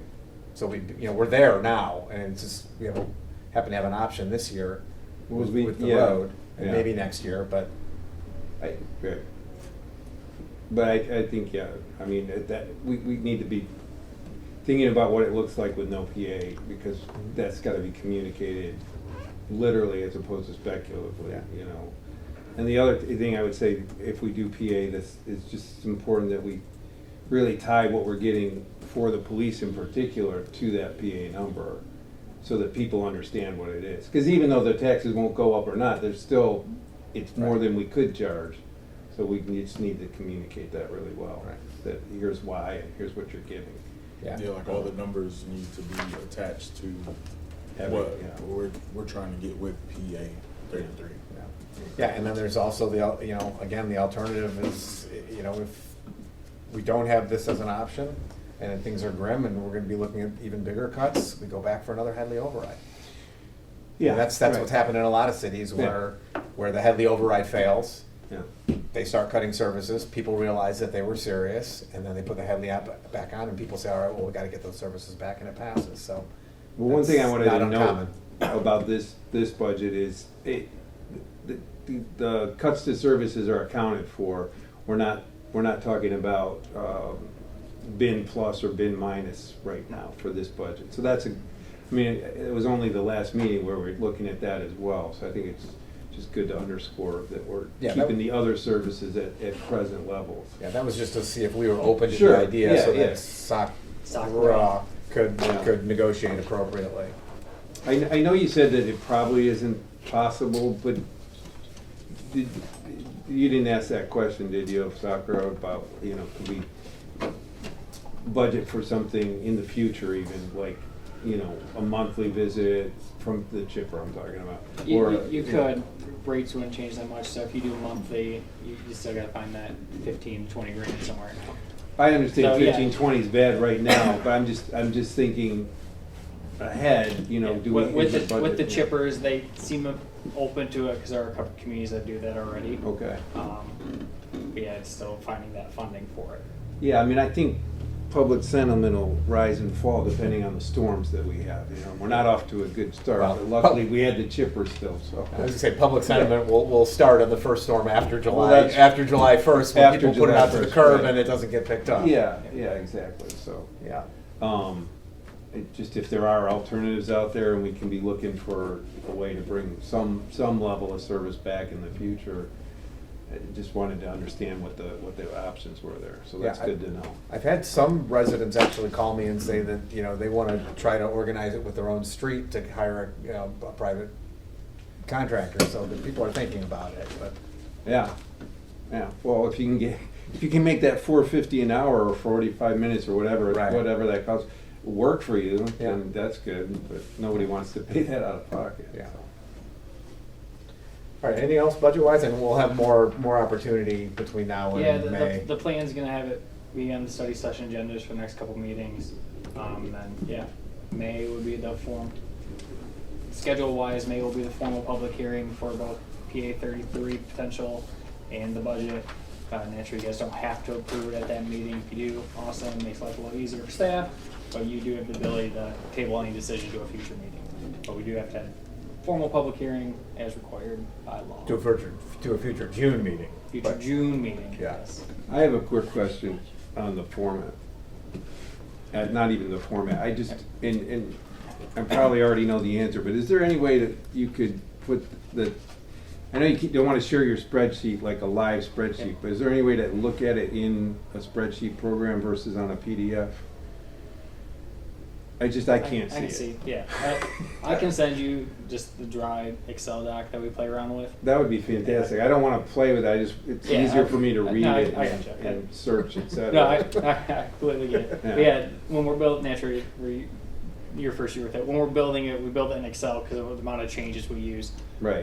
Once it gets adopted, it essentially turns into the BSNA sheet that's in your guys' council pack every time. But this is just our easy way to do it, especially when we're trying to do 4 budgets at once with Yeah, PAs. okay. But yeah, I can send you an Excel doc. So That'd be great. Thanks.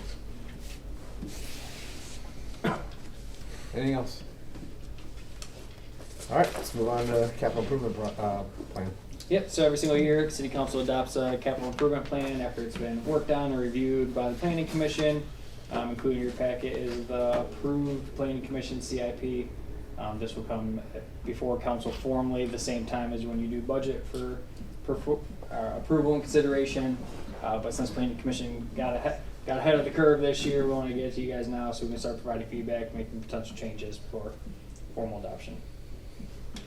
And I know there's a couple projects in there that you guys have approved that they haven't been completed yet, so we don't want to take them out, like the ballistic shields. Have you gotten those yet? Like, have you received them? 2 weeks. Okay. Yeah. So those will probably get removed. Roof TBD if it'll get removed. But. Well, there actually were projects in there that have been completed. Ooh, missed some. Yeah, so that was gonna be my overall arching comment. I know it's, the plan is for 2025 to 2030, and because they started working on it in 2025, but could we put, if the idea is just to keep them in because they were in 2025, can we put something like completed or in progress? The So- completed ones we removed. So which ones do you I think? thought I saw That some that naturally were they're- completed. Unless I included the wrong one, that might be it. But On page 60, you talk about the license fee expiring in August of 2025 for the door locks. okay, so there are some that are Recurring. yeah, I get expenses, that. So we can fix that. The roof in the community room, that's in progress. The dump truck, isn't that, with the floorboard, isn't that what we replaced? No, we replaced pickup truck with the floorboard. Pickup truck. I didn't realize we had two missing floorboards. Yeah, I can go through it, and I don't Go need to take through up it. time now. I can go through it and send them what ones I think Yeah, are but completed. every year we just remove the ones that we know are Yeah. completed. I think we took a good 8 to 10 out this year because we had a good couple of years of knocking out some projects, but naturally we do add some every single year. But Just for my benefit, what triggers our ability to go forward with it, and how is the decision made when we do? Is it grant specific? No, so for each project, naturally, capital improvement plan, living document, just reviewed and approved by council every single year. In an ideal world, we'd have budget and be able to Right. accomplish things. So this is completely driven by budget, or like you said, if we are lucky and we find a grant for a project that wasn't necessarily funded, it could jump a couple years. But this is kind of like the wish list for the city for infrastructure and land and things like that. So But other than the roof and the things you just mentioned, the plan right now is none of these are gonna happen in 2026. new patrol car, if you guys Yeah, go. depending- we go- depending on which way we go. Yeah. Yeah. So Most of these are not gonna. Right, budget. Yeah. Right. yeah, but this Wish list. Yeah, Yeah. this is kind of one of the first steps when we start building a budget as staff. Is staff submits their CIP requests, we start looking at them, Right. we turn it into this nice formal document, but then we see what's realistic. You put the bathrooms for this building into, was it a grant? We asked for those dollars from, did you put it in a grant before? You thinking of the door for the women's bathroom? No, Yeah, we we- talked about like actually getting like new things for the bathroom. Oh, we've looked into grants for that. A lot of them don't qualify. Now, Lisa was lucky enough to get an ADA grant, so we could at least add a handicap door to one of the bathrooms downstairs. No, we so were slowly- talking about like Yeah, but no, toilets. they need a massive overhaul, but I think we have in there 35 to 50 grand, and yeah, unless we get a major grant for that, that's not gonna happen anytime soon.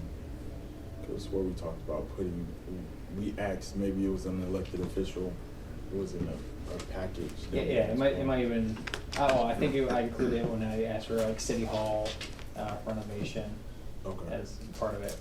Naturally, we didn't get funded for that. Go ahead. Go ahead.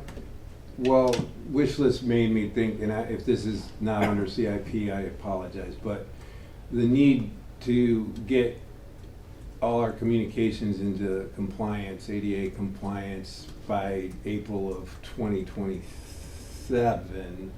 Is it, I know the website, we're in a little bit of flux as to whether or not that is, and I know a recommendation is coming from the committee on what else we need to do as a city, but is there any reflection of that in the budget, either with one of these or?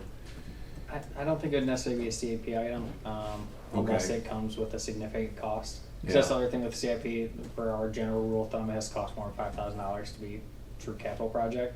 All right, well, you might want to put it there. I don't know, And I'm we'll saying. see, but yeah, like, we're for the- example, with that, yeah, that's yeah. that could be, like you mentioned, wish list, is it compliance, or is it, hey, we just want this to be better? So we'd have to kind of. Yeah, I'm describe worried that. on the compliance side. I mean, the wish it would be better, yeah. I'm happy to put some stuff on there, but I'm more worried about the compliance. But we don't have that report yet. I just Yeah. wondered if it was in your thinking at this point. Not at this time. Okay. Yeah, I know we got a year to address that. I'm not as worried about it as the committee. I know you Okay. guys do have the expert. I think we're on a good track for it to at least be compliant. Are we gonna, if there's a checkbox for I Excel guess for I'm everything? speaking out of ignorance. I don't know what's I don't required. think I'm we're waiting gonna for that exceed part of the expectations of report. everything. I think we'll meet compliance and everything once we hit that deadline. Okay, well, that would be good. That's the hope. Yeah, hopefully we'll have that information shortly. Yeah, maybe the next meeting even. Yeah. Yeah, over on page 64, I noticed that the prioritization starts at number 2, so either we accidentally left one off. They're not in or- order. Take a look, like. No, they're not in order, but also I didn't see a number one. Right, that's what I mean, either. there's no number 1. There's no number one? Yeah. Which section? Page 64, Which section? Parks and Rec. Oh, Parks and Rec. Yeah, so either we accidentally dropped number 1 off, or we started the ranking in the wrong order. I just thought it reflected Parks and Rec status. Okay, 2, 3, 4, and 5, right? Yeah. Okay. Yeah, and then, No, they're I see, you're going by ranking. yeah, Okay, you said- ranking, yeah. I'm pretty sure it's, like, if you look at the top, PR 2601. So I think it's based off when we submitted it and then what we believe is ranked highest. But I see what you're saying. Yeah. Yeah, but I think we completed one, we removed it. And on the next page, didn't we get the Power DMS software for accreditation? Annual renewal. Oh, This that's one- an annual, this one got is it, annual okay, ones, yeah. So we can do better on labeling some that annual. Yeah. This is a completed document by the planning commission, or it's still in It's flux? recommended for approval. Yeah, recommended for approval. By the council. Yeah. So, You guys can make are we gonna changes. do it up, down, or we could potentially give feedback on it? Yeah, Can you- change it. Yeah, at this point, it does not need to go back to planning commission. They recommend it for approval. If you guys have edits, Okay. we can make edits. We can push it back to the planning Yeah, commission. You if could we do choose that. to. Well, it realistically, I think if you only have like a couple things, there's no need to have to go all the way back. Mine's more about notes and just better understanding, like, where each project fits, not just in affordability, but, and I know the rankings were there, but I don't know what the criteria is for that, so like, are there compliance items, like the elevator, you know, that's not, versus maintenance, versus just true wish list, you know, like, how do you, is that reflected in the ranking? I think that's on the ranking. Okay. Or from the notes, yeah. The notes are largely about the upside. I just wondered, like, you know, if we don't do the roof, for instance, we know what'll happen. But if we don't do, you know, a third order project on one of these categories, I don't know, just, I could use a little more background on it. but- Well, theoretically, the department heads and then the planning commission will prioritize those based upon the input, right? Yeah. So, I mean, if the roof was, you know, ranked number 15, that could, like I said, it could be a problem. Yeah, yeah. So hopefully they take that into account, and you're on the planning commission. Generally, the planning commission doesn't adjust the rankings, right? We lean on the department heads because they're more closely aligned with each of the individual items to rank Yeah. the Yeah, projects. I see what you're saying. I'm looking at my notes. Yeah, the rankings come from staff is what we think, what In we years, believe. years past, the planning commission used to have a subcommittee that was dedicated strictly to working on the CIP, and that body did a lot of the ranking in conjunction with the department heads. We've gotten away from that over the last few years and relied more on the rankings coming directly from the department heads. This year, the planning commission did not do, a lot of their, obviously the last few meetings have been dominated by the Yeah, master yeah. plan discussion. Yeah. It did not spend as much time on CIP this year as it has in years past. Well, and that probably is a reflection of the likelihood of it. Well, I think that's why you're seeing some of the things like Bruce is pointing out, where the Yeah. first ranking disappeared or Right. dates have been quite updated, but Yeah. No, another comment I had is I think, and maybe we don't do it this year, but maybe we ask that the planning commission do it next year. All of these descriptions for the infrastructure stuff, the roads, the sanitary storm sewer, water, I wrote all those 4 years ago. They're all outdated. You know, they've done over the years, they've updated some of the numbers, you know, where it says, oh, you know, 3 miles of road has been done, well, now it's 3.25, that kind of thing. But the descriptions are outdated. You know, we're talking about water loss, that's a problem with Saldi 2 years ago. Talking about the road project that ended in 2022, 2023. So I think those need to be updated. So again, I don't know that it necessarily has to happen for this time, but I think going forward, it should be a reflection of where we are now. But you're talking about just the historical items that have been in the CIP for years, because there's new things. No, I'm talking about like the descriptions, these descriptions. Oh, the description of the Yeah, category. where it says road, this is what our roads are, this is what our sort. Not the individual Right. I mean, project. some stuff doesn't change, like, you know, we still, the mileage of road that we have Yeah. doesn't change, but, you know, the fact that, you know, we're talking about a project that has been completed for almost 3 years now, Great point. in there. And then I did have one question, this is one of the projects in there, made me think of a question I asked a couple months ago, about 11 Mile, and the fact that, you know, when we were talking about the infrastructure projects back in 2019, Ringler was talking about we've got about 5 years or so before we have to go from mill and fill to reconstruct. Did you have a chance to look into that at all? I or- did not, no. Okay. Yeah, for the portion you're talking about, for everyone else, it's westbound, Southfield, the city limits, the one you're talking Well, about? just the whole thing. I mean, his comment was the whole thing. I mean, and I know we've got some projects that are going from Santa Barbara Yep. west, but we don't have anything from Santa Barbara to Southfield Road. No, not at this time. Yeah, Right. yeah, it's one of those things, if we can plan it right, that's true, I'd say wait till 696 is done, Right. and then maybe piggyback at it when Southfield does the Santa Barbara westbound through the city. We would maybe hop on that contract depending on costs and just having them redo all westbound of them. Yeah, I just want to make sure we're cognizant of the fact that, you know, we don't want it to go from mill and fill to full reconstruction because the cost just balloons. Anyone else have anything? The section for police, like everything's ranked 1 or 2. Is that by design? Everything's a high priority for the police department.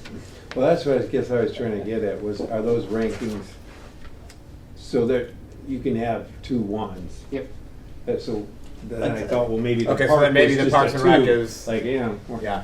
Well, it doesn't have a 1 at all. Yeah, Parks and Rec Yeah. have a one. I think That's a little bit different. That's, And me, that's me running Parks and Rec. I think either Yeah. cross And- out the old one or The roads, like, it's, you know, there are annual projects in Right. each of, you know, so it makes sense that those would be ranked the same because it's the same project, just budgeted for your first year, second year, third year. I think that's different for the police, though. So that's why I'm asking if, Yeah. Chief saying if you can address that, I don't know if you were involved. Yeah, without having the CFP in front of me, the Power EMS, Guardian tracking, the tasers, those are all things that we need every year. We went into a 5-year contract with Taser. That was $9,500 off the, roughly. And that's every year to have our tasers up to date. So those are just reoccurring costs that we fit into the If contract. anything in their CIP could be adjusted, new facility could be buttoned down from a 2 to Maybe. never. Yeah, it's like new facility or building remodeling Yeah. carport for patrol vehicles are both ranked 2, like maybe they should be, just so it makes more sense. Yeah, and if you to remember rank. last year, we actually did approve the carport project, Right. but we ended up allocating that towards body cameras, just through Yep. our aging body cameras were just way more important to replace those than a carport. It should still be on the list, it just should be ranked differently, that's all I'm Yep. suggesting, so, okay. Thank you. Anything else on any of that, on the CMP? All right, well, let's move on to the DDA cost share agreement. So, we are a unique city that actually has a true cost share agreement with our Downtown Development Authority. Has actually created a great working relationship with the DDA over the past 5 years. To kind of just truly outline what cost is covered by whom and how much. The current agreement expires at the end of June, so lasts us a good 5 years. So we were looking to update it this year. The DDA has approved it, right, we talked the budget, we approved this. The DDA has approved this DDA cost share agreement, that's including your packet. It is relatively similar to the first one from 5 years ago. Cost-wise, some of the items have been increased, the DDA is gonna cover a little bit more. We upped the streetscaping a little bit, technology and software we upped a little bit. This mainly to adjust for inflation or, for example, planning and consulting fees. We know the hourly rate from Kipples has gone up, so DDA will cover the initial $20,000 for that. Liability insurance went up just because it's gone up for everyone. The biggest thing we did cost-wise is I-69 service drive maintenance. We clarified what they cover. The old agreement said it was $5,000, but yet the DDA kept approving and paying for lawn maintenance, snow removal. So we just clarified, hey, they're covering that, and they're gonna be capped at this amount every single year. Which is 50 grand. Which is 50 grand. The only new section to the DDA cost share, it's number 6 pilot ordinance. This comes kind of right from the pilot ordinance that council approved, that we will have the ability to negotiate an annual service charge on a property by property basis with the DDA. So if this is approved, our next step with the DDA will be writing that formal cost share agreement for next door. If that project keeps moving forward, we'll just get it on file so we know what the annual charge to each entity will be. But relatively straightforward document in our view. It's done good work for us in the past 5 years, and we're looking to keep it going. We tried to get more, but they were Tried not to get buying. more. Kudos to Austin sticking to his guns and repping the DDA. I was very impressed. Me too. Very, very impressed by how he stood his ground. Is there any change to the percentage split for salaries and fringe benefits? The only thing that's different is DDA and Special Projects Manager. When it was originally written, it was 90-10, just due to our budget constraints. As of right now, it's going to go 100-0 for the other full-time person. And no, that's kind of why we edited section 1 of term agreement, where we can reopen this agreement with a 90-day notice. Yep. So I mentioned to Austin, we were doing this. It's, hey, if the city does get its footing back and we can cover that 10% We easily should now, change it, yeah. we would like to, because they do good work for us, and Yeah. we should change it. Okay. But yeah, that's the only change for the salary benefit sharing. Great. Can you talk a little more about the pilot ordinance part and explain how that would work? And also, do we not have the ability ahead of time to negotiate the cut? Well, we can do it now, based off the ordinance. The ordinance states that we would have the ability to negotiate with the DDA for a split. Because as of right now, since it is taxes, the DDA would capture all of it. Right. But we wrote the ordinance that we would have the ability to negotiate. The DDA still has to agree to it, so that's why we put it into the cost share. But we wanted to keep it as a property by property basis, just in case there is another pilot program somewhere in the city within the DDA, but it's not as big as next door. Maybe it wouldn't make sense to go after 50% for the city. So it's just So right out. when would that negotiation take place hypothetically? Hypothetically, if you guys approve this at your April meeting, I could see you guys having an agreement to hopefully approve at your May meeting, May or June. No, I'm sorry. when would we be able to enter into negotiations with the DDA about? That's what I'm talking about. I think Oh, it's once this is signed, we Yeah. can, I got you, Yeah, got you. I think it's be real easy. We talked about the entire time when we were pitching the pilot ordinance that we're gonna go after 50-50 from the DDA. It'd be a net benefit to both. They only get, I think it's 15 to 20 grand in taxes from them right now. Any annual surcharge split will be a great increase to them. Actually, it'd be a benefit for the city cost-wise. We do know what, assuming the project goes forward, the Yeah. funding is there and everything, we already know what the pilot amount will be Right. because it's a Yeah. minimum for a Right. couple years, right? Yeah. So there's So enough information to what have part the, we're getting at, that's what the- yeah, so there's enough information to actually have that Start that, negotiation. yeah. Good. We just need to have this contract in place first. All right, I see. Yeah, but I think it'll be a quick turnaround. Yeah. Just one real quick question about the DDA funding in general, and there doesn't even have to be an answer, but my question is, you know, they're paying that original tax from, is it 1998? Is that? 88 and 89. Okay, so a decade even before that. Do we periodically look at what that originally paid for in terms of services, et cetera, and assess whether or not it's actually covering those costs for them, and if it's not, do we adjust other parts of the cost share?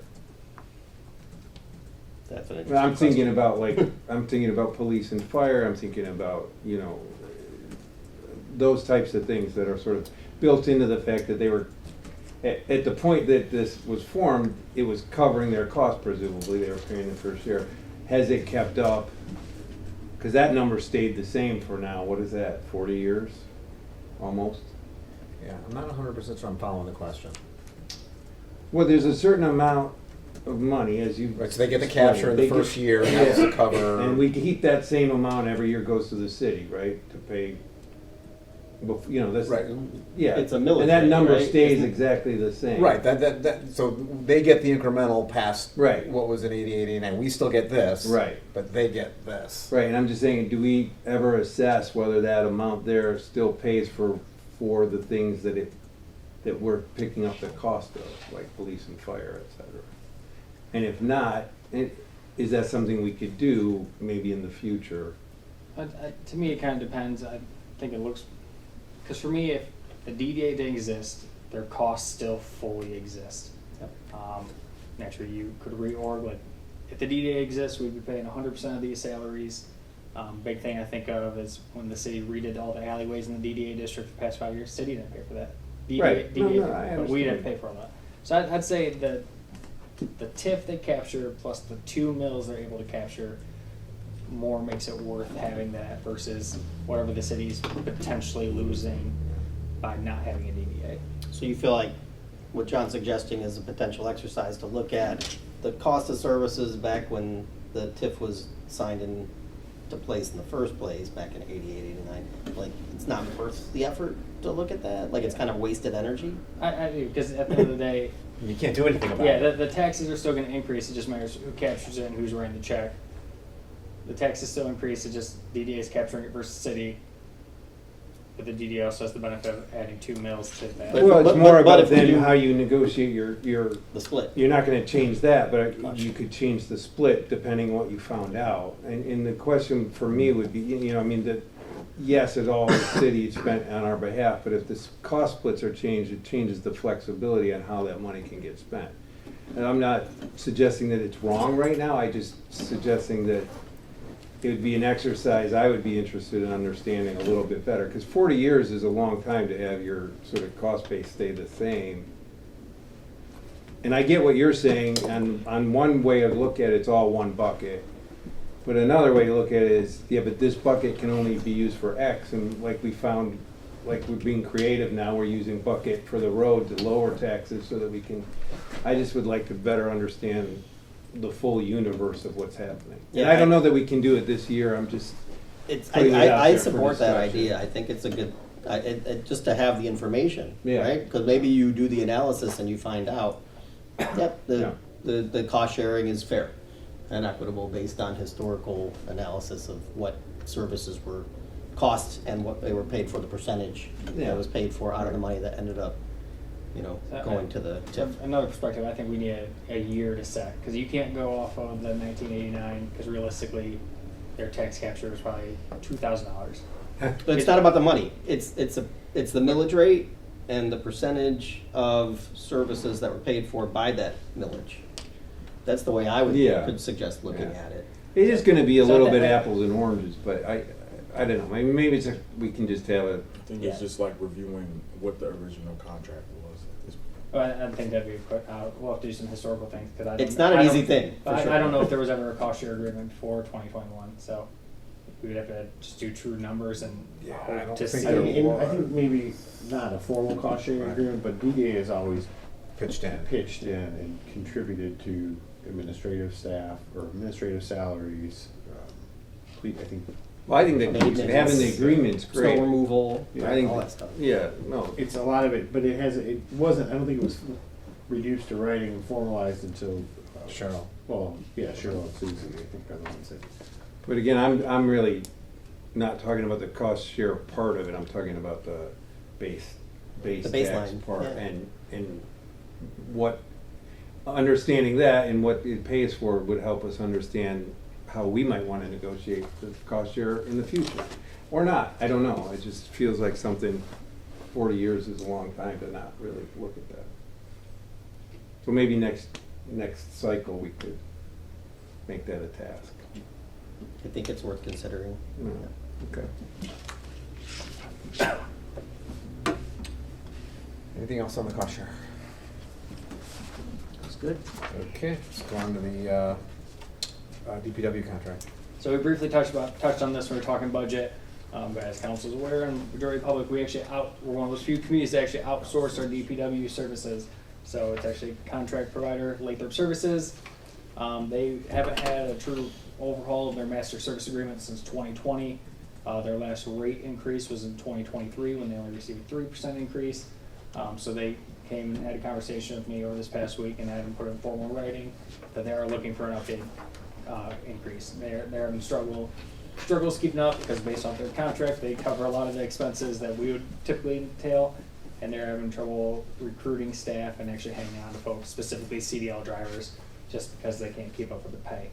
So they're looking for a cost increase this next year. We built into the budget, looked at the numbers. I think it's fair. I think it's a fair ask from them. Michelle and I did a quick little math, and if we were to try to explore to bring this back in-house, we'd realistically probably need 5 to 6 employees. Just salaries and benefits alone, you're looking at $450 to $550 right there, plus all the expenses that Lathrup Services is currently providing. Additionally, with that, one unique thing about having Lathrup Services, they're related to Sunday Building. Sunday Building is the one that does all our water main and emergency work and a lot of our construction. We would still have to contract that with someone else just because we're so small. And then one of the perks of having Lathrup Services on Sunday, so when we do our smaller water main projects, we probably save 15 to 20% on cost, just because Sunday gives us a deal versus us doing the traditional bid out and paying those exorbitant costs. So overall, it's like any staffing contracts, there are hiccups all along the way, but I still think they do a great job for us, and especially with what we're able to provide them with equipment and buildings and things like that. So. What building? Yeah. So yeah, if council thinks it's kind of similar feelings to me, we'll write an amendment to their contract and have it to you guys at the next meeting or so, and for effective date of July. Is it worth considering taking bids for other service providers? I mean, you just outlined a couple of reasons for the relationship with Sunday is a big benefit to us that other service providers wouldn't be able to provide. But I'm just curious. We've done that in the past, and we got no other bidders. I'd say 2020, when we last renegotiated their contract, we put it up. Councilman Ferguson Yeah. that was his big thing. We did look and we got zero response. Nobody And then responded. we'll Yeah. probably need to dish out more money than what we're paying at this moment. Yeah, service providers for DPW specific services, incredibly rare, and you're not gonna find them. Now, if it was just water and sewer infrastructure That's different. maintenance, that's different, that's relatively easy. If not, you'd essentially if you wanted to go somewhere else other than Lathrup Services, you'd essentially be piecemealing a contract where you do individual bids for Yeah. landscaping, road maintenance, sewer infrastructure, and all those things. That sounds like an administrative nightmare, like who do you call for this Others- specific thing? Right, and there's costs associated with that too. Of course, yeah. So, yeah, we have a great relationship with the crew out there. Like I said, just like any staffing or any contract, there's headaches. They do a good job at addressing things once it's brought to our attention and we can bring it to their attention. But Do they currently have 4 employees? right now, they're down to 3. They lost an employee a week and a half ago, somewhere else for more money. Still same line of work, but yeah. Right. And actually, just looking through the contract, just a couple questions. Are we getting a work list every month? Yep. Yeah, they submit it when they pay their bill, so we review it before we send a check. Can I just, a couple questions along those lines, so I can understand it better, but if they have 3 employees, then do we, I mean, we pay, how is the cost structured? Are we paying a flat fee for Yeah, them? flat monthly fee. So if they have 3 employees, Yeah, we still expect them to get the work done. so it's defined by the work that Yeah, contract says they should have 4 employees. Yeah, right, yeah. but that's up, right, so if they only have 3, somehow they're gonna Yeah, what- try to get that work In done. my view, I'm not gonna adjust it or try to nickel and dime them if they have one less employee, because we still expect the same amount of work for them to get completed, and they're gonna work, it's another benefit. If they work overtime or in snow, things like that, we don't pay overtime rates. Right. So, yeah, our expectation is still the same whether they have full staff or not. And how does their work sort of orders or whatever, how does that get set? Do you do that, or do they set it themselves? So they or- have their standard list based off their contract that they're gonna do. And then, yeah, we do have essentially a work order system where if we see specific things that need to get called out, then we'll submit it through Martha in our office, and we'll do formal work orders. They'll submit them, they'll come pick them up daily, they'll complete them, come turn them in, and check them off. But yeah, it depends on the season, what they're doing. So for example, this week they started grading roads. So that's where we're at in the season. Wintertime, naturally, it's focused on maintaining the streets, plowing, salting, all that jazz. And now, especially when we're gonna get in project season with water mains, things like that, they're involved with that on a daily basis. So, yeah, they have their typical day-to-day business, and then whatever we give them. Where is that, again, the what we give them, does that come directly from you? Pretty much anyone in the office staff. So, for example, if Elisa gets a phone call where a resident noticed something we haven't caught to yet, we'll place a work order through Martha in the office, just so we have single point of contact. Secret. Right. Yeah, or C-Click Fix, but even C-Click Fix, Martha will start a Okay. BSNA, just so we can track them, and then they pick them up, go take care of them, take it back. So that, yeah, we transitioned this past year into this true work order system, just because there's a lot easier than shooting Dave a text, like, hey, can you go look at this, and hope it gets it done. So, Got it. so we're able to track what they do a lot better. And just out of curiosity, I've noticed on here, they've got right-of-way maintenance and cleaning. Does that include like things like trash and stuff like that? Are they doing that? City properties. City properties, okay. Yeah, exactly. Yeah, I mean, it's funny you bring that up, because there was, a couple weeks ago, I think there was quite a bit of, trash. It's that- still there. Okay, 'cause, I mean, I don't know what happened, but it seemed like the garbage got Well, it's- missed half the, or maybe Well, it got blown over, I don't Right. know, it was huge. I think it was a combination of Yeah. the windstorm that we had, and then we also, you have all the snow disappearing and So all that the doesn't fall to surfaces. DPW though, or Lathrup Services? Only if it's on city property. Yeah, that's why I was asking. Well, city property meaning, It's owned by the government. city. Like, well, but the right of ways, like, no, aren't they? That'd be Those county. responsibility of, well, Southfield Road would be counting the property And the owners property adjacent. owners. Yeah. So, for us, it's naturally City Hall, all our parks, some Yeah. portions along the Right. mile. It's not the right of way, Right. where it all is. That's why I had my fingers crossed that it did include that, but, and I was like, why aren't they doing that? Do you know what happened to when DDA, they used to like get a group of volunteers to go down Southfield Road? They haven't done it the past couple of years. Austin's planning to do that this year. Okay. Yeah, they had Southfield Road cleanup. Yeah, the They- problem that's in their historically, packet. I'm sorry, I mean, Sorry. No, go ahead. because the problem historically is they've tried to staff those jobs, they couldn't get people to do them. Wait, but he's talking about the volunteer.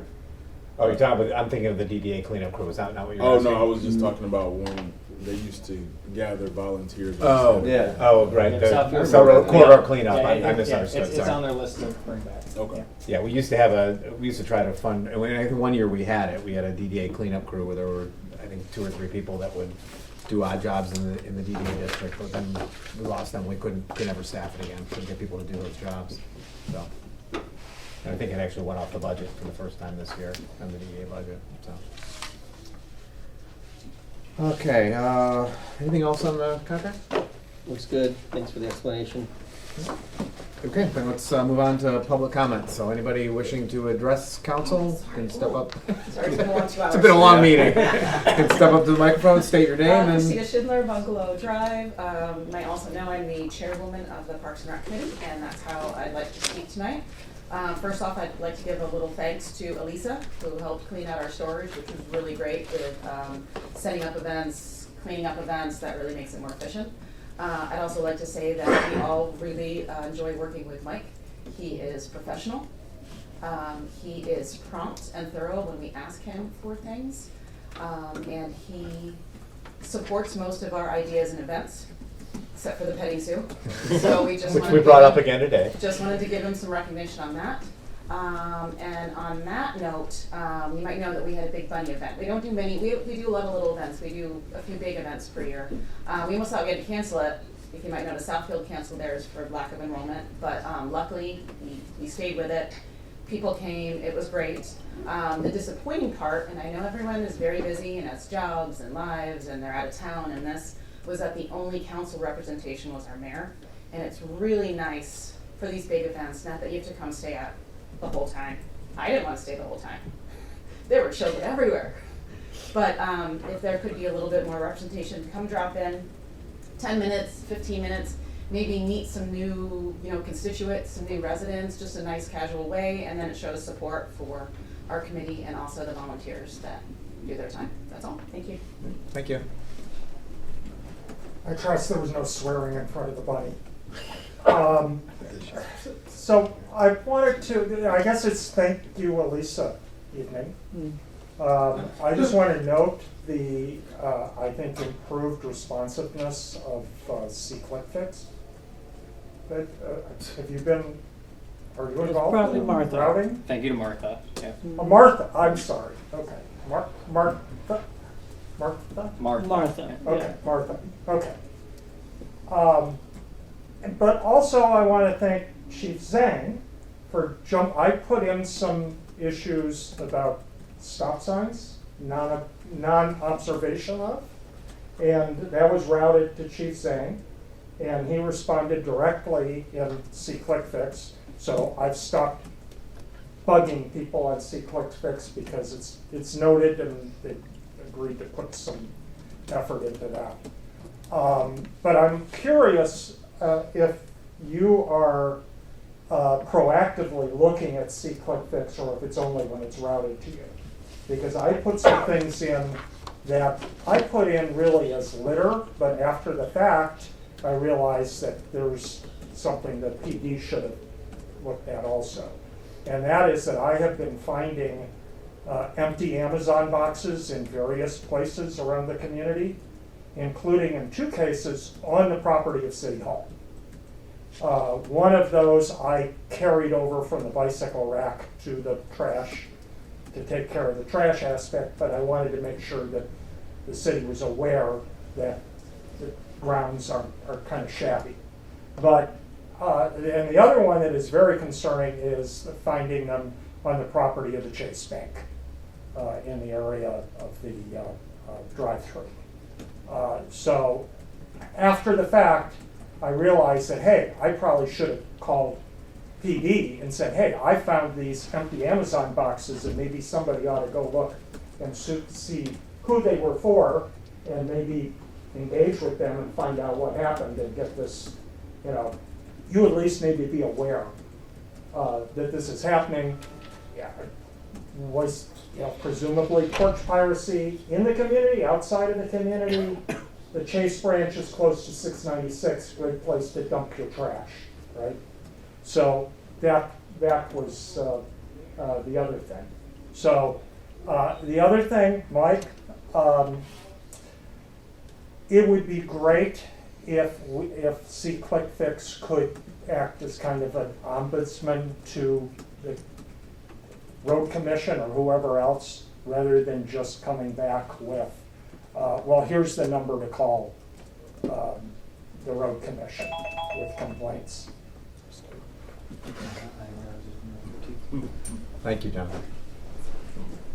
Hello, my name's Lauren Fink. I'm with the Southfield Neighbors Action Committee. I'm a resident of I'm Southfield. sorry, could you say it again, please? Oh, yeah, Lauren Fink, F as in Frank, I-N-K. It's my first time at the Lathrup Village City Council. You guys run a nice meeting here. I've been to a lot of Southfield meetings. This one's friendly. I'm with the Southfield Neighbors Action Committee.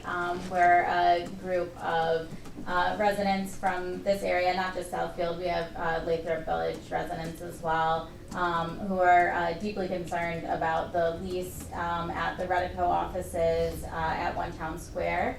That it's a GSA lease, a government lease that's currently being used for OPLA, the lawyers for ICE. So these are the individuals who are directing and defending the many abuses of ICE that we've been hearing about on the news. Some of us have been hearing about from our loved ones who've been impacted.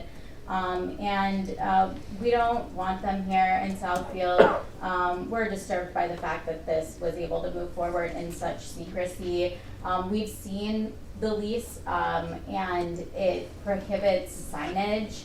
It prohibits Redico from including OPLA in their directory. It's very odd, it's very scary, it really gives secret police. We'd like to have a conversation with Redico, but they are not responding to us. We've had some one-on-one opportunities to speak with them, but they refuse to engage in any type of public discourse, any type of transparent discourse. We have been speaking with the Southfield City Council and asking them to try and help us ask Redico to hold some type of a public forum where we can have these conversations. To be completely honest, they've not been willing, or maybe they've been willing but not willing enough to actually move forward with making that ask of Redico. I know they've had other conversations, but this specific ask hasn't been made. And so kind of coming to you guys as a neighbor, seeing if you might be willing to help us out. So it's a really simple ask, just if you could help us ask Redico to hold some type of a public engagement where we can ask them questions about the lease and the concerns that the neighbors have. Thank you. Thank you.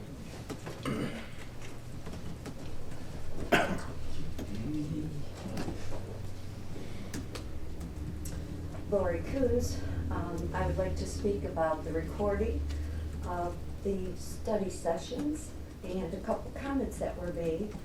The biggest problem is that you stopped recording in the first place, and we've had to waste countless hours on discussing how to videotape, how not to videotape, and a couple of issues were brought up, like people won't come because they're afraid of being recorded. I don't think we can trust that statement of just one person. If that were true, those people would have come before and we'd have a record of them in the audience. And how many more people come? And we're not even ADA compliant. How many people are we keeping out for that? We're worried about a few people, afraid of the videoing. And really, that was a false narrative spun by the people who gave finger because they were inappropriately making noise at a meeting, and the camera was turned on them, and they were mad that they got caught giving the finger. So really, that was an isolated incident that is no longer an issue. And I wanted to also say that a couple weeks ago when I spoke at the podium here at the study session, that I had a couple ideas for the town hall meeting. I said something about video recording, and I also said something about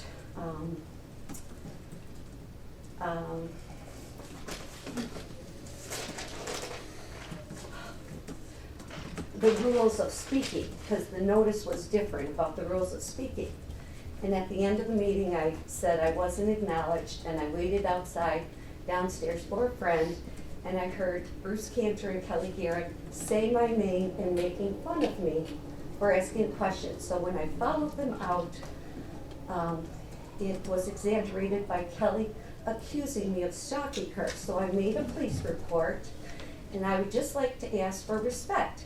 I made some statements that you could have responded to, but since you don't like me, you just ignored me, and then you made fun of me, and I have it recorded, you and Kelly making fun of me. So I thought that was very rude of you. I tried to help this city, and I have ideas, and I come to the study sessions and the council meetings to be heard, not to be made fun of. Thank you.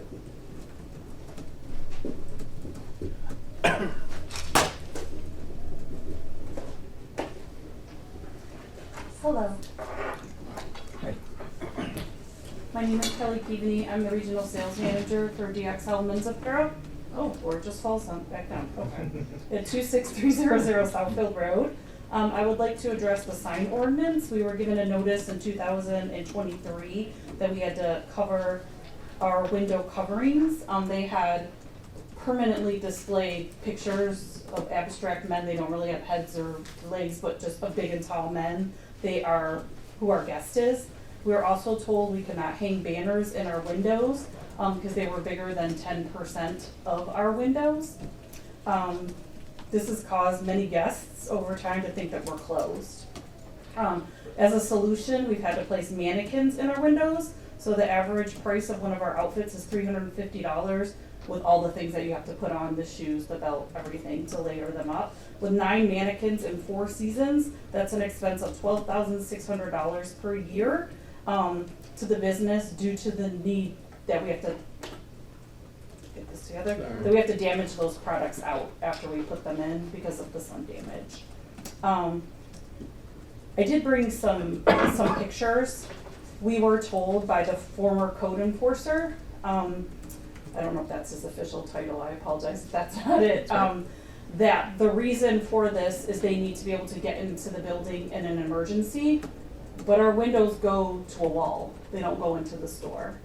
And we brought that up to him numerous times, and he just kept repeating himself, saying the same things. So I did bring pictures to show our windows that just go to a wall, they don't go into our store, and just, you know, what we had to do to our windows. So I did see that it was on an agenda a couple of months ago, but I couldn't find any information about where that went. So I just kind of wanted to express my concern with 696 closing, the construction in front of that store for so long. We're just seeing a large decline in our business. And people really are thinking that we're closed because we blacked out the signs on the one side, and it's hard to see the things from the other side. And then as far as the 360, and I apologize because I'm deaf in my right ear and I couldn't exactly hear everybody.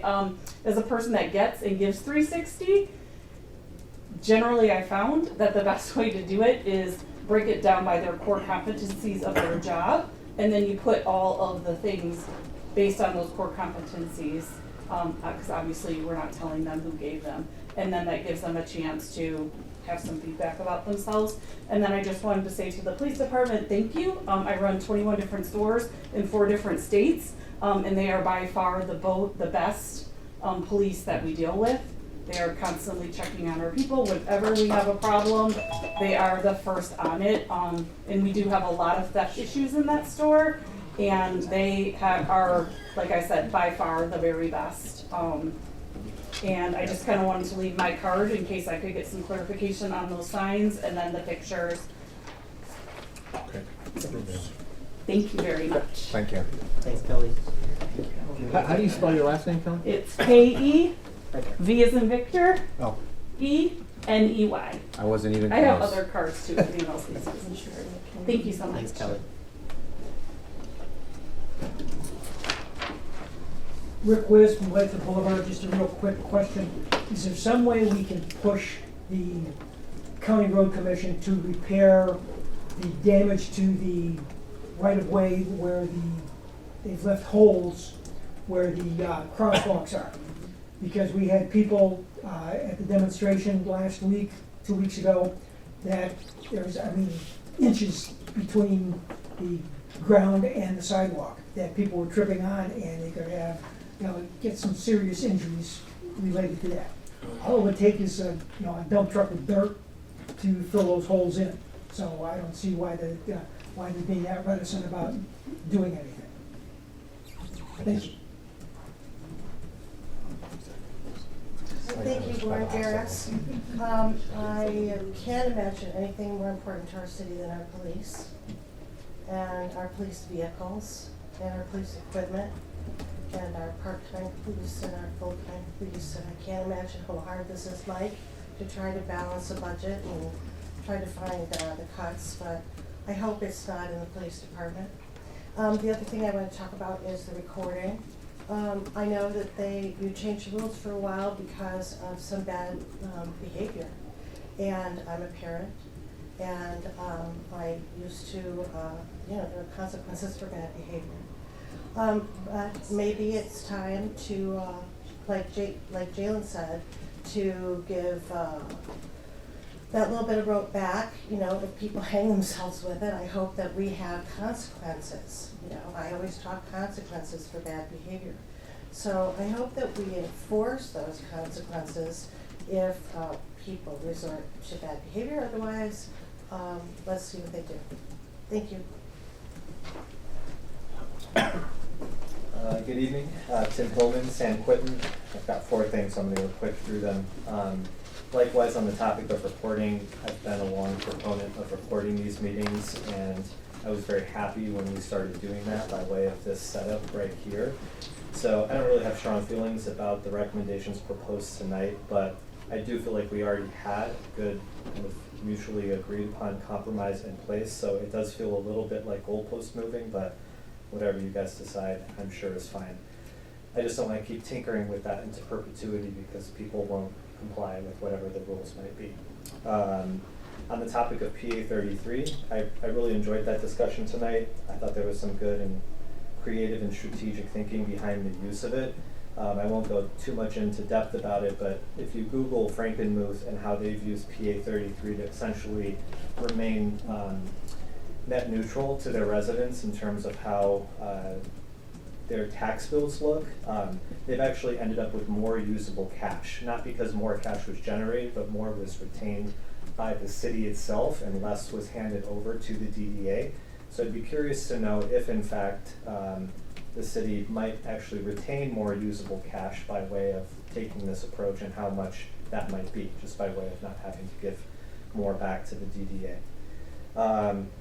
New topic, I attended 3 things, kind of put on one of them over the course of the last month that made me feel really good about Lathrup Village. The first was our No Kings protest about 2 weeks ago, and 2 Parks and Rec events, Trivia Night and Breakfast with the Bunny. Truly, these events remind me that we live in a city, but we also are part of a community, and sometimes the city stuff can feel boring or stressful or anxiety-ridden. So if you're looking for a reprieve from all the rigmarole of the business of the city, I encourage you to find it in the community, and it's there. So please attend those things as frequently as possible. I think it'll make you feel better, not busier. As a kind of side effect of the Breakfast with the Bunny event, part of my volunteer work there put me in the kitchen, and I noticed a sign on the wall indicating we have a food safety manager. Does anyone want to guess who our food safety manager is? It's Mike Green. So, Mike, I know that you wear many, many hats, many of which are big and daunting, and heavy, and stressful and anxiety-ridden, and plenty of them are just things to check off the list, like being our food safety manager. So I, on this night where we've at least in part heard some discussion about your performance review, want to vouch for your incredible service to our city, and also encourage you to, if you would like, reserve your right to have a private review. You are not entitled to any of us for that to be public. Thank you. Thanks, Tim. Anyone else? All right, I will close public comments. Just a few responses, and then we'll open it up to council. Yeah, Laura and I agree with you with respect to the police, but unfortunately, the police are seeing, in all the plans that we had for the budget, we're not filling one of the full-time officers. So there are cuts to the police. And hopefully, through creative scheduling and so forth, the residents won't notice that, but it will put some additional pressure on Chief Sang and the police force. Rick, I agree with you with the crosswalks. In fact, I actually had sent Mike an email last week or something that included that. I believe, and Mike, you can correct me if I'm wrong, the remediation around those hawk signals are supposed to take place in the spring? It's supposed to hopefully be coming next month. If you didn't notice, they did remove finally all the barricades.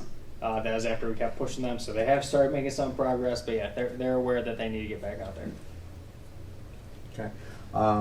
Lori, a couple things you said about stopping recording in the first place of the meetings. Those meetings were not regularly recorded until COVID. So we just basically went back to the way that it was before. And then regarding people not coming, I can tell you I have had at least 5 or 6 people reach out directly to me to indicate that they will not come to meetings because of the intimidation factor. And I can tell you that there were at least somewhere between 1 to 2 dozen more who commented to me when I went door to door to every house in the city during last November's election. Kelly, yeah, I know what you're talking about in terms of the code enforcer. For years we didn't enforce the 10% rule, which basically said that you could only have 10% of your windows blocked. What was it, about a year ago we started enforcing that based upon a lot of resident complaints. One thing I can tell you is that the sign ordinance is open for review right now in the Planning Commission. So one thing I would recommend to you is to attend the next Planning Commission meeting and make some public comment to them, because they're the ones that are currently working on trying to find ways to give the businesses some leeway, especially during construction times that you met. The other thing that I would mention too is we did recently make some additions to the sign, or some changes to the sign ordinance. One of them, which is respect to having an open sign. So I mean, one thing that you might be able to do to help alleviate some of the feeling that potential customers have that it's closed is put an open sign on that side of the building. So that's what I can say there.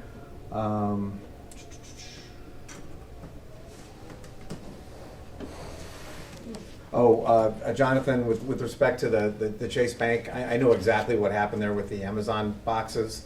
So when we had that windstorm, whenever that was, the apartment complex just to the west of there, because I go in that way several times a week, there were some garbage cans there that had a lot of Amazon boxes in them, and the wind blew them up against the fence, because I know those These are inside the fence. They may have, I don't know, maybe they worked their way in. Somehow wound Yeah, up there. but there were. I didn't look at the labels. What's that? I'm sorry, did I say apartments? Condos, I meant condos, yes, thank you.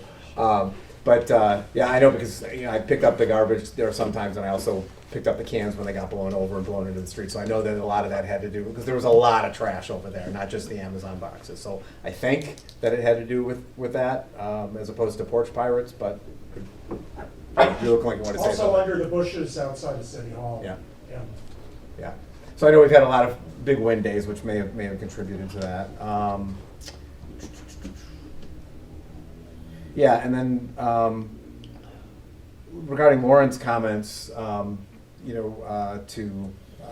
guess the request is to ask Ritico to hold public engagement. I mean, I guess I would look to Scott or Mike in terms of, the politics behind that versus, they're not in our district. Is it something that we would do via resolution, or? I mean, realistically, you could host a public meeting. You can invite them to attend, but there's no way to compel. Even if they were in our city, we couldn't compel a landowner to come to a public meeting unless they chose to. If it's something that the city was interested in doing, you could certainly host the event and extend the invitation. But in terms of compelling their attendance, there's nothing that I'm aware that we could do to achieve that. But can we make a request, though? As a public, like similar to a proclamation or a. You could. Again, it's. You could issue a proclamation encouraging them to attend a meeting held by Southfield. I don't know too much of the details of that organization, what they're attempting to achieve, but it sounds like they want to have a conversation with a private landowner or a landlord about terms of their leasing agreement. So those generally are not subject to municipal review or municipal input. Like I said, you could certainly offer a space to have a public discussion. I suspect they probably would not show up. I just want to point out, this discussion, request is around discussion of a leasing agreement with the federal government. It's a little bit different than a leasing agreement with a private legal firm. But from the municipal standpoint, the city we don't review, it doesn't matter if a landowner is leasing to federal government, Sure. to a private citizen, to anybody or any entity. The city doesn't have any review of that. In fact, we spent 5 years in litigation with one of our property owners, trying to get them to provide the names of their tenants in the building, which we do require for licensing. Right. So, again, Southfield business licensing requirements, I don't know all the details of what their requirements are. There may be some requirements that they have that their tenants require signage. We don't have any requirements like that, but in terms of forcing or compelling a private company to come and be a part of a public forum, I'm not aware of any mechanism to do that. I mean, obviously, again, here, if it was a business that had a special land use permit and they were in violation of that permit, we could bring them in under a show cause hearing and have them addressed specifically. But we don't have any. Obviously, if this business was in our city, we still wouldn't have the framework to bring them in, or to compel them to come to a public meeting to answer questions of the public. And unfortunately, that's just not the authority that we have, regardless of who You can't force them to do anything, but you can make requests. You And can, they yeah, choose absolutely. to comply or not. Yeah, you can, like I said, we could host a public forum, we could extend an encouraging invitation for them to attend, answer the questions of the residents in their community. So you could send them a letter asking them to. I was trying to see if Southfield do anything via Facebook, but I don't see anything. Yeah, I mean, we can make the space available, request, and ask them if they want to come to show up to talk to Southfield and Lathrup residents. And Yeah, I think, the other, I think it'd be worthwhile for us to engage Southfield, because they've obviously been approached by the Southfield Neighbors Action Committee about this specific topic, and kind of, based on what Lauren was saying, pushed them off, like, it's not our issue, right? It's just from a legal perspective, Right. and based on like what our edict is, what our purview is, that's true, but it is a community concern. And so I think, in my mind, there's two things. One is, it is in Southfield, so for sure we should approach them and understand like what their position is on it before taking any formal action. And we want to, maintain our good relationship with Southfield, so I think that's a prudent thing to do. And the other thing is to try and figure out some way to gauge the residents of Lathrup Village and what their position is on this topic. I mean, we have, the protests, right?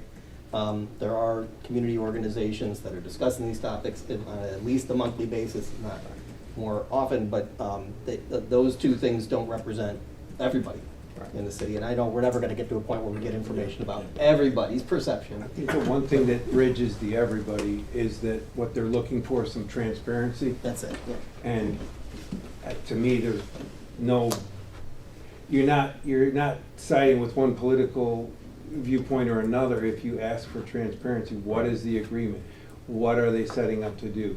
How is this empowering them to do things in our area and community? So I think that, I felt the same way about another one that we did that I also felt good about but I feel like what we were doing was talking about when we supported Minnesota. right.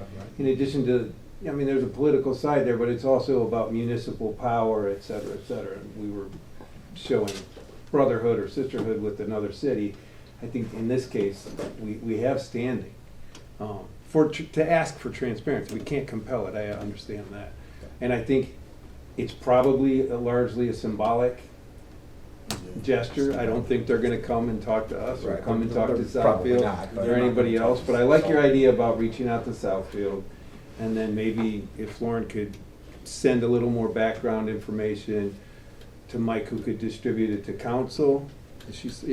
That might inform how we approach it, but I don't know how to reach out. I mean, I guess you would have to reach out to. Well, I guess the question is, would it make more sense for me maybe to reach out to Ken, or you to Zorn? I think, Me to Ken? yeah, I think you can. Yeah. Again, till a formal action taken by council, this, my perspective leans a little more political than action item per se. Yeah. Right, okay.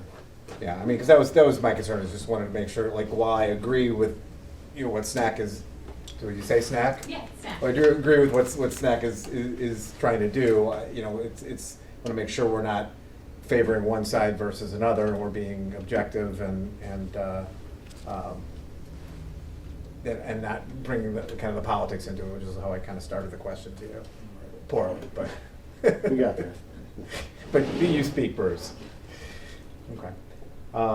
Yeah, I mean, I largely agree with you. I do think that we are a political body, though, and we are capable of taking political stands by vote, et cetera. So if we feel like we represent part of our community, we can take those stands. But I think in this case, like, again, just asking for transparency and discussion, it's not really a political statement. Right. I'll reach out to I Ken. think that's exactly the right way to position Yeah. it. Like, it's Yeah. just about transparency, Yeah. and that's where the focus should be. But yeah, I'm going to add this because I get emails about it, but I know there's been some frustration with, and I'm not saying I agree with it, but with our sort of hesitancy on some of these types, not even about ICE, just other political issues. And I think hesitancy is prudent, so I'm not against it, but I don't think that we're 100% incapable of having political positions as a body or as individual council members, as we think about what to do in these many different situations that are coming up. That's just a comment. I don't disagree with you on that specific point. I just think if we're gonna do that, it needs to be representative of the entire council. Yeah. And our positions representing the city. Like, Yeah. it can't be just one person on the council. Agreed. Or even just two people on the council. Like, we all have to be. Well, that's why we vote. It has to be. That's why we vote. Well, it has I to be agree we shouldn't do anything without voting. Yeah. I didn't mean to cut you off, sorry. I'm just saying, it needs to be the position of a body. The city council as a body. I agree. Not individuals on the city council as elected officials. And we also run as nonpartisan, so it's kind of. Well, right, but again, nonpartisanship is about parties as opposed to about point of view on any given issue, you know. Yeah, you're taking a stance, it could appear that you're. I think we're right to be sensitive to it. I just don't think that it completely limits us from taking a stand on various Agreed. issues as a body. Yeah. Okay. Absolutely. Okay. All right, so council comments? Well, I just want to say I usually take my kids to breakfast with the bunny. We missed it this year. I apologize for that, but I am intent on going to as many things as I can, and I know it can be frustrating if you don't see that support. So I'm sorry that it happened that way. I just wanted to introduce a little old new business. Yeah, I don't know if that's the time for it, but real quick. We've done a couple of proclamations at the end of a month. Like at the end of Black History Month, we did a proclamation, and I'm just thinking, can we look ahead, especially to June? And I know that there was some debate or whatever discussion last year about a couple of things, and can we maybe get ahead of that in the May meeting or the next study session? Particularly around Juneteenth and Pride Month, and just have that discussion earlier. So I think that would be a good thing. Can you just kind of add that to the agenda to be talked about for the May meeting? It's good thinking. Why don't we have it on the agenda for the April meeting? We could. Yeah, I mean, Talk so that about we could soon. act. Wait, no, right. I was thinking at the end of the month, yes. The end of Yes, April, that- right? That's, The third that's where I was month. going. Yeah. Yeah. Okay. No, that's good. I don't know what the other thing was To be gonna done say. in May, that's what I'm saying. That, I just wanted to get ahead of that one. Yeah. Thanks for bringing that up. That's important. Yeah. Same boat. I had every intention of being at the Breakfast with the Bunny event, and just something came up and I couldn't make it. But I think it is important for all of the members of the council to be as many events as we can, and I think that isn't our intention. But Christina, thanks for bringing it up and just continuing to poke us. Like it's taken, it's not taken negatively by us. So thanks for that. Jonathan brought up, can C-Click Fix be used to be kind of an ombudsman or a conduit to Road Commission for Oakland County when things are reported that are in their purview instead of just pushing information back to the submitter? Can we look into that? Yeah, I think it's more the tone of the note. For example, I know the requestees talk about naturally want to educate people with Southfield Road Commission, Yes. so naturally it helps if you call them as well. So I think it's just we need to edit the message or reply with. But Yeah, and maybe if there's submits, we talk to the Road Commission all the time, but Yeah, so just no more people than voice. I think also like having a procedure that posts short comments in those C-Click Fix entries saying, we reached out to the Road Commission, here was their response, something like that. Provides a little bit more transparency around how we're interacting with the Road Commission around those things that are reported in C-Click Fix. So,